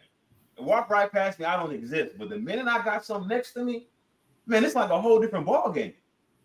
And as long as you got somebody, like, even if you got like a homegirl, like, I'm putting y'all up on game. If y'all got like a homegirl, you know what I'm saying, that y'all not intimate with, like, hey, let's go on vacation, whatever, you know, and then you just walk around with her. You'll see a big difference. I'm telling you, that's free game right there. People that got some. Yeah, they the best wingman. Pre-selection, basically, and it kind of puts the opposite sex at ease. I mean, they can interact with each other to a degree, or they just know, like, okay, I don't have to be as intimidated by this person. I see you got a lady with them. Right. You know what's funny? Like, I've had more women come at me here, and y'all know me, man. I post Tia on everything. You know what I'm saying? Yeah. Like, she's all in the damn video. So I can't lie and say I ain't got no girl. Man, they be still coming in the DMs and shit like that. Like, yeah, they try to take a spot. I'm like, girl, you talking about come see your little pee pics or whatever. That don't do nothing for me, man. You ain't bringing nothing to the table. I've said this on a panel with BMT, like, that even carries over artificially, because I mean, I'm not in a hurry to be dating in the States. I ain't really checking for nobody here, but even women here that have seen me travel and seen, who is this girl? Who is this? I'm getting DMs I didn't used to get. Because you got options. I'm the same dude. Ain't nothing changed. They just see, like, okay, he's being welcomed somewhere, and I don't know. Deep down, bro, it takes money to travel. They're seeing you. Think about it, right? They're seeing us living this lifestyle. The lifestyle that they're pretending on social media to have, we're actually living it. We ain't taking pictures in front of no fake jet or a fake island or no shit like that. Like, we own these yachts. We're out here golfing. We're out here living basically like rock stars, you know, in some places. I'll tell people in a minute, man, if this is anything what LeBron James feels like, you know what I'm saying, when he goes out or whatever, it's like, I'll take it. You know what I'm saying? Like, go to the club and all the chicks look like. One day, me and Ed that was up in there, and it had to be at least 30-1, bro, in the club that night. It was almost uncomfortable because they were staring at us like a piece of meat, bro. Like, which one y'all gonna take me? And the price kept getting lower and lower or whatever. But yeah, people want somebody that somebody has. You know what I'm saying? And Mike, it's funny because I'm in a similar situation where at my age, I'm not going to be dishonest. I told my girl, take it or leave it. But I said, I may, every once in a while, I need to have some moments. You know what I'm saying? And you know what? She agreed to it because I was willing to let her go. But at least I told her up front. You know what I'm saying? But it's funny. She's giving me the green light, bro, but I ain't even been taking it. Yeah, like, you just know you I'm got good, the option. you know? But it's just that feeling, knowing I can, knowing that I can bring her around. You know, hell, she done been around some of Miguel's extras, you know, back in the day. You know what I'm saying? And she don't judge. She know to keep her damn mouth shut because I'll be like, look, that's his business. If it leave outside of this home, you done. And she ain't gonna fumble the bag like that. You know what I'm saying? Not, you know, and it's just the fact that she gets the benefit of, not that I give her like money like that or whatever, but just her living in the same household with me. You know, it's like she's living a good life. You know, she don't have to worry about. And it's funny how the Colombians think versus how we think. I'm leaving the arrow on as much as possible. You know what I'm saying? She be trying to cut it off, pay money on the bill. Like that's what Super Trips was talking about. Yeah, as far as like the different the way we look at, okay, this may not be nothing to me. Totally different. She looks at like waste. Like I'll give you an example. Like if every once in a while I'll go through and I'll take like the t-shirts that got the, you know, the deodorant stain that ain't coming out no more. And I'll be like, okay, it's time to get rid of these. Man, the first day I threw that stuff in the garbage, she went through the garbage, took all that shit out. And I'm like, what the hell are you doing? She was like, it's poor people around here that would love to have that. Man, she took that shit out. So it was gone within like 2 minutes, bro. So she's actually changed me a lot from wasting a lot of stuff like we do in the United States. She got me out of that mentality. You know what I'm saying? Like I turn off the air. If I'm in one room, I turn off the air conditioning in the other room. You know what I'm saying? I don't just leave it going. And so she's been really good for me. You know what I'm saying? In that way, that's what's up. You know, and made me like really, really humble or whatever, you know? So, you know, I don't, it's funny now that I got a chance to kind of live like a rock star. It's like, it's like I got more money than I've ever had in my life, you know, as far as I made more. But as far as being able to spend it, that's the difference, because I was always in debt. Whereas now I don't have that many bills. So it hits a little different, man. It hits a little different, but I'm glad to see brothers out here traveling, and it's just nice, man. You guys used to rock together years ago and get to connect and reconnect. That's what it's all about. It's what you said earlier. Like, to me, this feels more family to family. Even if we don't link in person, I've heard from people from online check on me more than people that know me. That's crazy.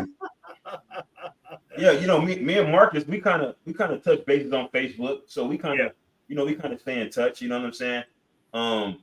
And I don't know, did I meet you off of O'Shea panels or? It could have been, yeah. Either O'Shea or maybe Ed, or I used to hop on BGS a little bit. Right. I think it might have been O'Shea because it was kind of far back. It might have been O'Shea. Because O'Shea used to do these open panels back in the day. But yeah, you know, I used to be kind of dishonest with women. I wouldn't necessarily be dishonest, but I would just withhold information. You understand what I'm saying? There you go. Yeah. And so you know, but what you find is that when you're dealing with, I'm dealing with a woman, she's from Pakistan, but when you're dealing with women from other countries, what you'll find is that they kind of expect things from men, right? They expect the men to, especially a man that's desirable, they expect the men that's desirable to kind of entertain, you know, other women, or at least they're realistic. Yeah, they're more realistic about it. Now, I don't mean throw it up in their face and, you know, and be messy, start having outside babies and stuff like that. You know what I'm saying? But I think that they're more understanding versus, you know, women in the United States, you know, they'll want a highly desired man, and still expect, you know, lock him down. You to be, you know, and it's just crazy because, you know, even from their perspective, like, you never meet a woman that's, you know, in the United States, I will say this. You will never meet a woman that's actually single. Never. No. Right. There is no such thing as an actually single woman. They're looking for the next best thing. They're involved with somebody somehow, some way, right? Versus, you know, you go to some of these other countries, like I keep bringing up Ethiopia, like there's actually women that were literally single. Like they hand you the phone, like, because I'd be like, I don't believe you. They're like, here, look, hand you the phone. You look through the phone. It's nothing. Crickets. Like nobody texts them, nobody calling them. Like I was chilling with a girl in Ethiopia. Right.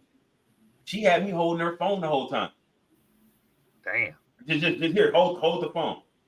You know, and then another thing, you know, she's cognizant about, you know, don't eat here, that's too expensive. Yeah, they'll do that. You know, yeah, because that's the opposite stuff, and in their mind they're thinking like, wow, I could do X, Y, and Z with that. Like, right. Like here they want you to go to Ruth Chris and they want to take the picture, you know, to post on their stories or whatever. So yeah, it ain't even about spending time with you or getting to know you. I definitely feel you on that, but they don't realize, man, a lot of the chicks in the States, like, man, it's just a good woman, like it goes a long way. And to be honest with you, like they have this perception of us, like you said, we're the minority in the travel game. We're the minority as far as African Americans. You know what I'm saying? Minority. Yeah, small minority. And but why is it seems like we're the ones that kind of we push the culture. We they focus more on us than they do anything. Like them, man, look. Hey, I love my Caucasian brothers. I love any of my other brothers. You know what I'm saying? But some of them be coming out. Some of y'all be coming over here with that white powder and all that other stuff, whatever. I don't really see a lot of the brothers doing that. You know what I'm saying? But I know I've seen a bunch of them drunk in the streets. But we will make the news more. You know, the Caucasian brothers, man, they've been traveling the Philippines since the beginning of time, bro. They used to have that Navy base over there, bro. That's why they built a damn hospital, a VA hospital in Manila. Like, I actually thought about, I really was struggling with going to the Philippines versus Colombia. And the reason why, because I was like, man, I can do my health care there. I can you know, I have everything accessible to me because I have to think about stuff like that, you know, because like you say, you get older, you get, you know, health issues and then the stuff that I'm already dealing with. So I had to justify. I was like, well, I'm only like an hour and a half, 2-hour flight from Miami, you know, if something emergency came up, you know, but yeah, it's crazy out here. But I do believe that all these chicks back there was talking about, they have a man. Yeah, because I've had, the chick that I'm married to right now, I literally didn't get out of the house for 2 days. 2 days now. Now you claim you love me so much and you acting a fool, but why is it when I looked at your Facebook, now you befriended 100 Negroes in 2 days?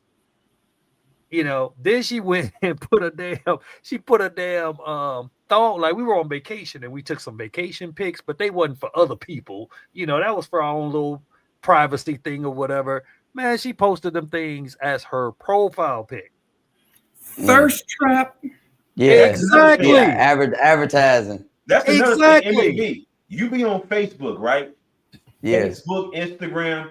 Like, this is the thing that I always say. Like, if I just scroll through different Instagram and Facebooks, you can't tell that women are married. Like some women that I actually know are married. Some women that I know that are in serious relationships. But their page look like they're single. There's nothing indicating on their profile that they have a significant other. You know what's even crazier? This was crazy to me, right? Like on my Facebook, right? I can go through my Facebook and I can just scroll through my friends list and I can count the notches, if you know what I'm talking about. Yeah. Me too. Like, yeah. Oh yeah. I'm starting to get that. Right, and we talk about I'm married now. I'm talking about on my Facebook. We talking triple digits, and and I'm thinking like, okay, well, wait a minute. How am I still on your Facebook when I post? Like I usually do like something on my feed, whatever. Like and I'll post like when I'm going somewhere, right? Yeah. They in my DMs when they see me, why you didn't take me, blah blah blah. And I'm like, how in the month, like, how are you doing this? First of all, how am I even how am I still a friend on your friends list? Let alone you in contact with me. Like the chick I'm dealing with, like she can't even have nobody on her friends list like that, period. Like it better be somebody you related to, or they better be from the community. Facts. If they not from the community, and they got what I got between their legs, it's not happening. Or you know what? I deal with you, but how I classify you is just gonna change. Yeah, I'm fine. You know, as long as we have an understanding that I'm not claiming you like if you for the streets, then just be for the streets. Because that's my thing. Like for me, like my biggest issue is you can't come at me with your hand out like a 3 or 4 and not acknowledge first that you were 304. Like, no, you got to say you were 304. You got to say it to me. You got to make it known. Like, you can't come at me like you regular. No, it's the opposite. They want to convince you. They want you to say that they not. Yeah, not happening. Yeah. That is exactly the game that they play, man. But yeah, these chicks, bro, I don't understand it, man. Like, how could you a lot of times social media has given them like so many options that they can't be satisfied with one person. You know what I'm saying? Like, this is what I love about mine. We've never had an issue over social media because you know what she'll be like? She'll be like, do you know this person? If I don't say yes, it's okay. That's Marcus. He cool. No. She be denying shit because you know it's always the sneaky brothers that be trying to slip in. I'm like, damn, I've never said her last name. How the hell you find her? You know what I mean? But dudes be doing some investigating, and she'll show me the picture. I'm like, I don't know that dude or whatever, and she be like, okay, deny, you know. But brothers, man, we it's millions out here, man. You know, you ain't gotta waste your time with no 52-year-old woman. It's millions of young stuff out here, you know. But my thing is, do what you do, you know, like I tell her, man, look, if it's something you feel like you need to do, when I give her that option, like, hell no. She's like, I'm good. She said, first American and the last American, you know. But you know, when I put out that look, when I had that group at first, I used to, because this is when I first met her, you know, I ain't know her like that. I'm like, Lord, don't let her ass be on here in 10 ADHD, man. but I've not had one guy. Well, one guy did say, he said, you need to be careful. I think he was a troll, though. He said, I know her baby daddy. You need to go get checked out. I'm like, what the hell are you talking about? Then when I asked him, well, what's her baby's father's name?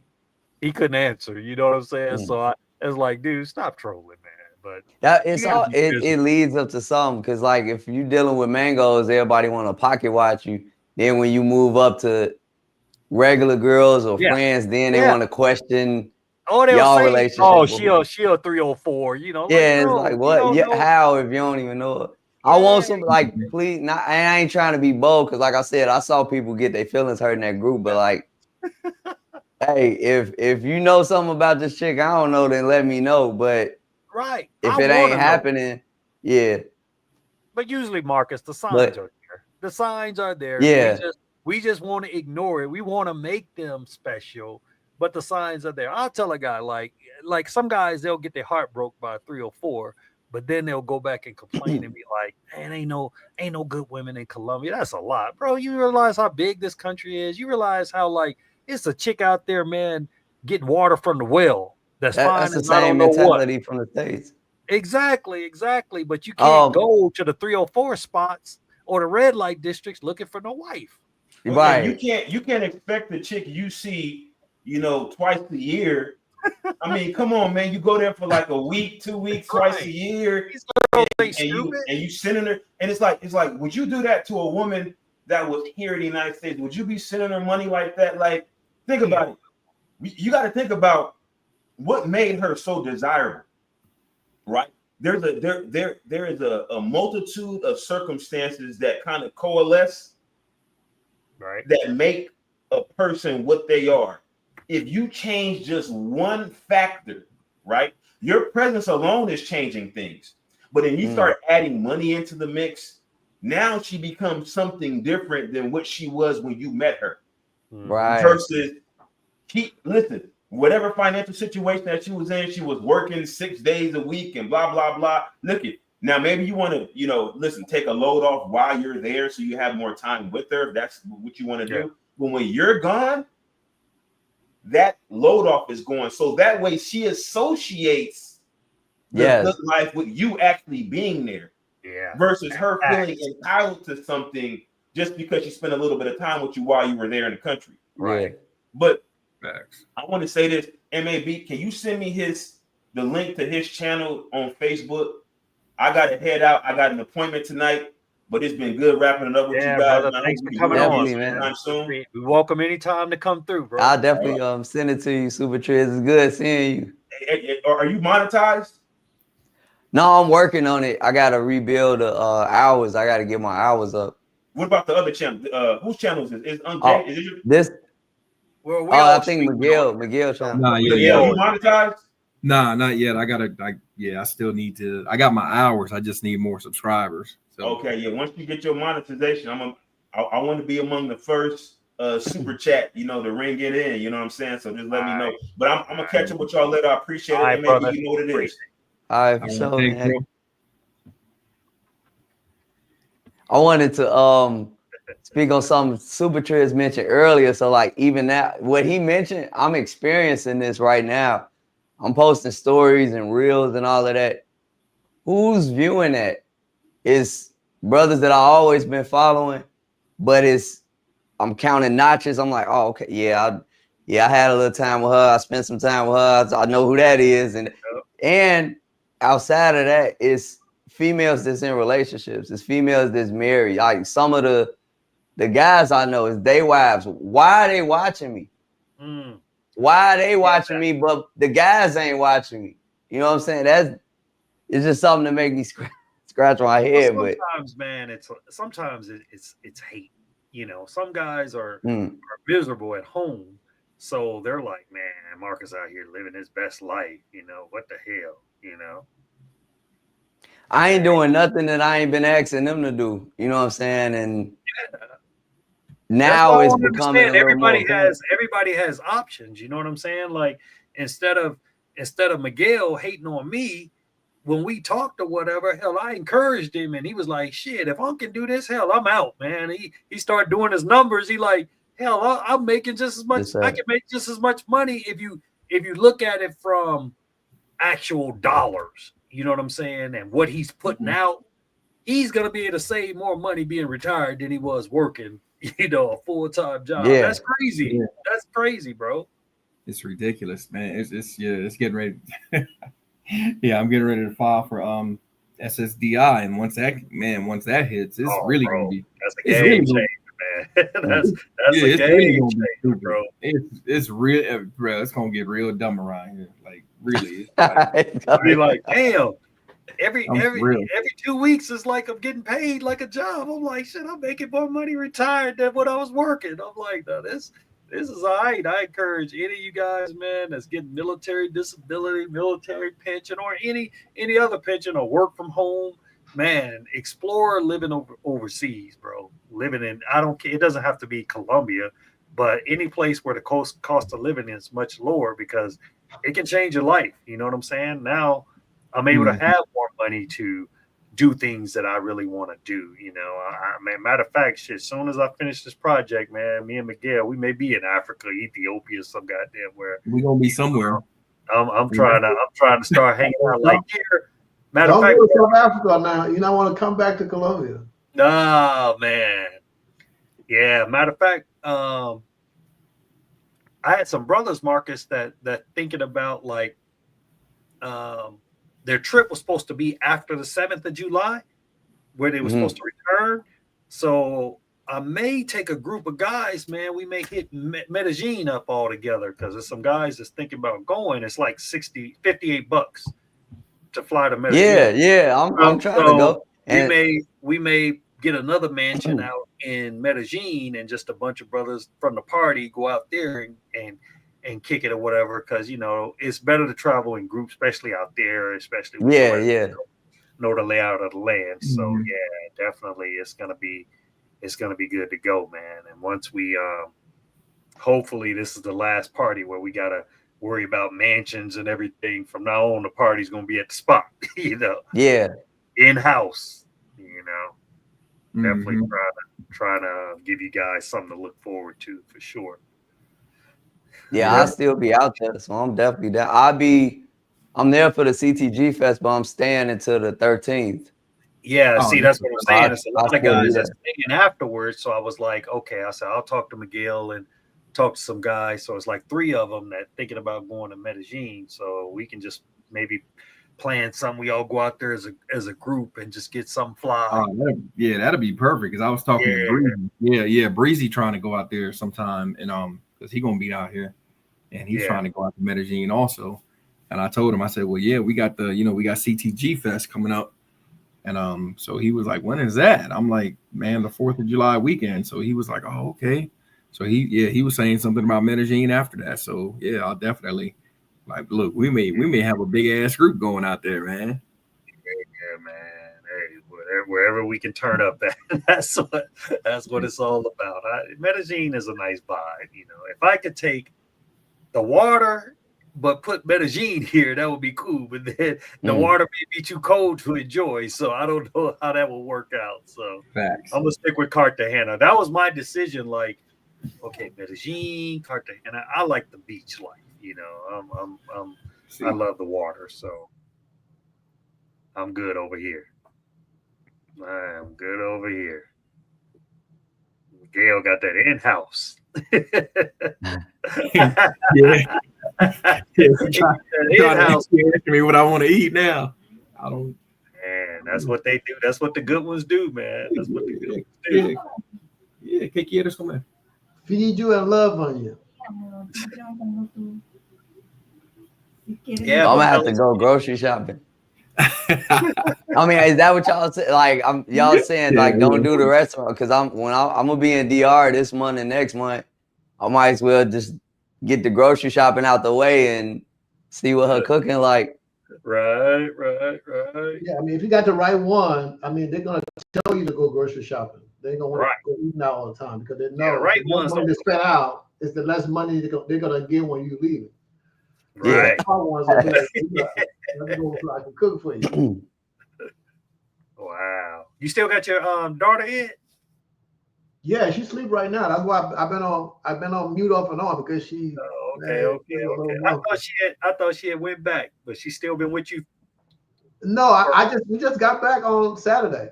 Oh, y'all just got back. Okay. Yeah, Because you guys were in the States, right? Yeah, we're back in Atlanta now, but she was with her mom. The whole time I was in Colombia, she was with her mom. So I've been like doing my own thing. And now her mom wants us to fix stuff, makeup, whatever. Right. So I'm like, I've been like having a blast for the last 3 months. Like she been seeing all the pictures and stuff. She's like, this dude, let me get him back in the house. You know what I'm saying? Right. She like, look, and you know what? That's the difference with women over here because they know, bro. Like, I don't care what nobody says. They know. As soon as you walk outside. We are the prize, man. So you got options. Whereas in the States, say if you got a fine chick, she like, you ain't gonna have nothing after I leave or whatever, or you ain't gonna leave me for that or whatever. But here it's different, man. The competition, like you could just, like Miguel say, just on a little walk in the mornings, bro. It's some heat out there. It's some serious heat. You go to the gym, it's some heat. I'm like, I almost killed myself in the gym because of that, bro. I got strong and stuff, full of muscle, man. Looking at all them damn girls, bro. I ain't been back. I went back to the gym with a chick. I was like, you know what? This time I'm going with a girl, so I don't try to kill myself. Right. To, impress you. I'm just glad I learned some discipline, man. It's like supermodels everywhere with big booty and big boobs.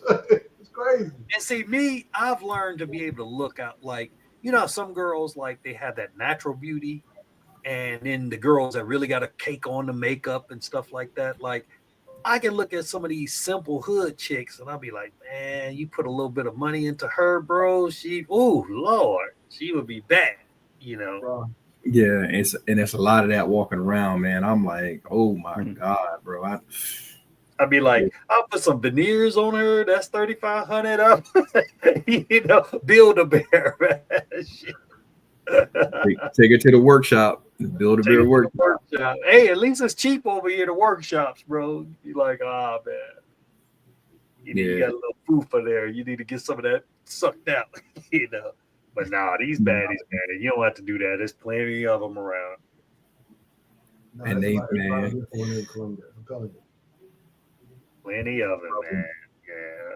I try to stay out of there the best I can. But the last time I was down there, bro, I was in Cartagena for about a month.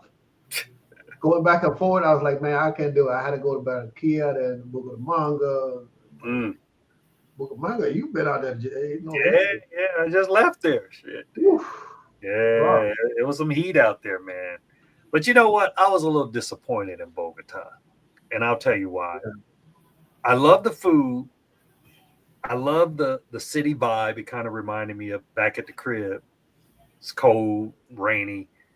But the biggest thing that I was disappointed about, it's like the protesters, bro. Like they got every ounce of real estate spray painted, gang signs. I mean, literally every building in Bogota has spray paint on it. They're like, crazy about that stuff. That man. is like when they protesting like their government, they go crazy, bro. Yeah.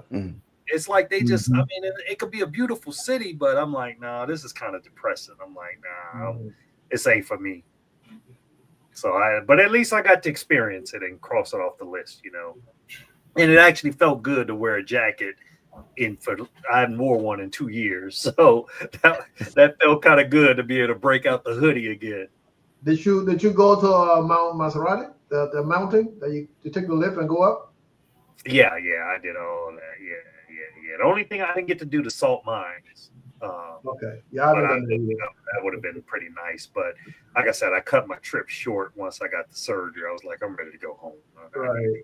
I need to relax. But that'll leave me something open because I was supposed to go from Bogota to Cali and then back up to Medellin. So I still haven't got a chance to do Cali yet, you know. And then I want to do like Argentina, and I'm gonna try to hit all these cities in South America, bro. All these countries in South America. Yeah. I mean, you a millionaire now, so you got all them billions pesos and shit, so you can do all that. Right. It's crazy, bro. Like I looked at like this brother. He was like, "Man, I want to go to Medellin." He's like, "I wonder how much it is," and I looked it up or whatever because last time I checked, it was 60, and it was 58 today, $58 to fly to Medellin. I was like, "Bro, you can't beat that. Right. You can't beat that." Backpack, put the shit in there. Go, man. But you can. That's why I like Colombia, bro. Just fly. Man, look, you mean a black man getting his food served to him? Wait, what's going on here? I don't know. A black man getting what? Yeah, it's terrible. You want to eat some spaghetti or something? Wait a minute. Your black ass been at home all day, and she got to come home, slave over that stove, and come home and cook you a good meal. That's what we saying right now. We gotta make another. We gotta make another. Don't go to Colombia. Yeah. They're gonna be feeding you. They're gonna feed you too much, bro. Like literally, for me, it's the small things, right? Like even just every morning, man. She come in there. She say, "You want breakfast?" And I tell her no every morning because I fast. I don't eat till after 12. But she literally asks me every morning. And at first it used to piss me off or whatever. And I was like, bro, don't complain about it. Just tell her no gracias or whatever. But then she brings me all my like I don't even keep up with my medicines anymore. She could be putting some shit together to kill my ass, and I wouldn't even know, bro. But but she literally gives me my medicine every day. Here, your pastille, take it for your cholesterol. And my shit ain't even high, but she's like, put me on some preventive shit. You know, I'm like, okay, you know. So I guess you want to keep me around, you know. So it's all good. For real. Man. You know, it's funny because my intention was to run. I ain't gonna lie, bro. When I was first getting ready to touch down here, my intention was to just go crazy. Like I was ready to live like Hugh Hefner, like make my own bunny ranch down here. I was gonna have 4 or 5 of them living with me, man. That's having a good time, just doing all the wrong things. And then it's like this shit wasn't even planned, man. And it's like she just kept growing on me, man, and kept doing everything right. And I'm just like, damn, man, I got caught up again, bro. Like, ugh. And you know, when you start mixing love and business, you know, because now, you know, she like the behind the scenes, she the one make shit happen, you know. But I did tell her this. I was like, look, if something go down, you know, I'm gonna still keep you working for me, blah, blah, blah, whatever, you know. So, you know, she was with it, so she can't say I lied to her. Now I haven't been to Chile, Samson. I want to go. I want to check out all those countries, man. I wouldn't mind doing Cuenca, Ecuador, that city. I want to do Argentina. I want to definitely do Brazil. Just do it all. I wish go to Guadalupe, Medellin. Okay, yeah, I'm gonna check that out. Hey, we got to get. I got a question for Brazil. We got to get a yellow fever shot, man, because you can't come back. Seriously? If you go, yeah, because you can't come back. Yeah. You can't Man, come directly. and you know what I hate, because bro, we had all that shit in the military, like, but they make you take it again. The yellow fever, I got it for Kenya because I was at that time I was reading all that CDC travel advisory stuff, and they recommended it. But then when I got there, they didn't even ask for it. But the good thing with the yellow fever is it's a one-time thing. I still got the certificate. Okay. So it's a one-time. It's a one-time. Yeah. Mm-hmm. Yeah, so I know I got it. Yeah, before I hit up Brazil, I got to get mine. Yeah, that'll be cool right there. That'll be cool, man. But yeah, we can man, if any fellas want to react to something, man, y'all find something that's interesting or whatever, bro, say the video and we'll connect with each other and put it out there and talk about it. That's the one good thing, is somebody crashing out every day. Do y'all have any preferences on that? Because I got some stuff saved that I was gonna respond to, as far as the ladies on TikTok saying like men don't want to date anymore. No, that stuff that's going on here. That, bro, okay. Yeah, all that. Yeah, I didn't know if it had to be travel specific or not, because I want to like advertise other brothers doing good things while they're traveling. But we can do that too. But you know, you got to have a little crash out material. You know, I mean, because brothers, I mean, they need to know why we're choosing to go other places. You know what I'm saying? Like, like it's just so, man, I love seeing stuff like what just happened with Miguel, because I was in a situation where, you know, I was a stay-at-home husband for a while, you know, after retiring, and I got treated like crap. You know what I'm saying? Like, she wanted me to cook a meal. She wanted me to do all the cleaning up. Like, it was just almost like she was expecting that, you know, and I don't mind, but it's just like, it's just different. Be appreciated. Yeah. Here, they actually, like, when I cook or something, like, they act like it's a holiday. Hey, I'm serious. Like, man, my stepson, you know, we ain't married, but, you know, I still call him my stepson, Ruben. But yeah, man, he be like, man, thank you. And she be like, thanking me, you know, just for cooking. Because that's the one side she can't. I love her to death, man, but she can't cook, man. That she was and you know, it's funny because she was a professional woman, so she wasn't no stay-at-home type of chick. You know, her mom taught her, you need to go out here. So she was the bacon getter, you know what I mean? So she would just order a lot of takeout or whatever, or when she had a maid, she would hire a maid to do the cooking and the cleaning and watching the, you know. So it's just like, so she loves when I cook, you know. So I'm like, look, I guess we got to keep, because sometimes I want to fire the maid, especially when she put cornmeal to cook chicken. I'm like, you know, then she tried to cook some popcorn one day. It's some fish grease. What are you doing, woman? Like, you don't know, you don't do that. Like, fish grease ain't no good once you use it. Like, come on, man. But it's just you got that new flavor tuna popcorn, right? Exactly. But yeah, Miguel, I was telling Marcus, yeah, we definitely can start reacting to some stuff, you know, get a guy some entertainment. So if y'all, like I said, I'll do it on my end too if I see anything that's interesting. And, you know, we won't be on here no 2 and 3 hours when we do that stuff, especially if we get on here consistently, you know, most just come on definitely for an hour or so and say what we got to say and keep it moving, man. But man, hey, you know, one of the crazy things though, Jay, man, like I gotta sneak and like when she ain't here, I gotta sneak and like, man, I gotta sneak and wash dishes or wash clothes, and man, she be like, what are you doing? Like, if she see me get up and do something, right? What are you doing? She want to stop you. You got to keep that one. Yeah. She'll definitely stop me, man. She does all the laundry. I'll be like, and I'm like, it's like, especially after the walk in the morning, man, I'm like, I gotta throw that stuff in the, you know, because I'll be coming in dripping wet, bro. I'm like, nah, that stuff's sweaty. And she'll be like, "No, I got it. Like,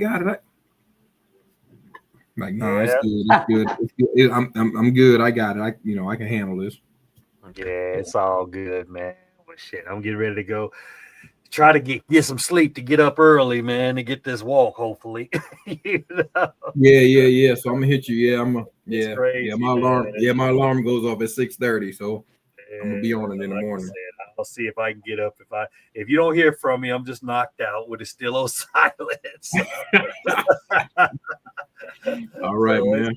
It's all good, man. It's all Yeah. good.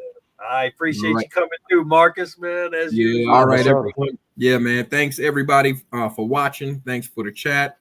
Thanks to the people who's going to be watching this in the future. We know you could spend your time doing other things, but we really appreciate y'all giving us y'all time and spending it with us. Email us something if you guys want us to react to something, because we're gonna start reacting to videos.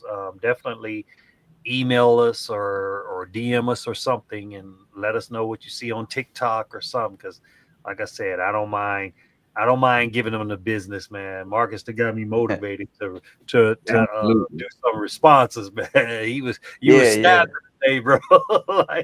Absolutely, man. And if you want to get up on the panel also too, man, just contact us, man. We'll have a couple of spots open up too. So, People's panel, man. Yeah, we don't mind y'all. We don't mind you guys coming through, man. Appreciate you, man, for sure. All right, fellas. Well, we'll holler probably tomorrow, man.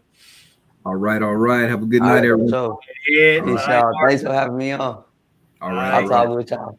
Peace. All right, fellas. All right.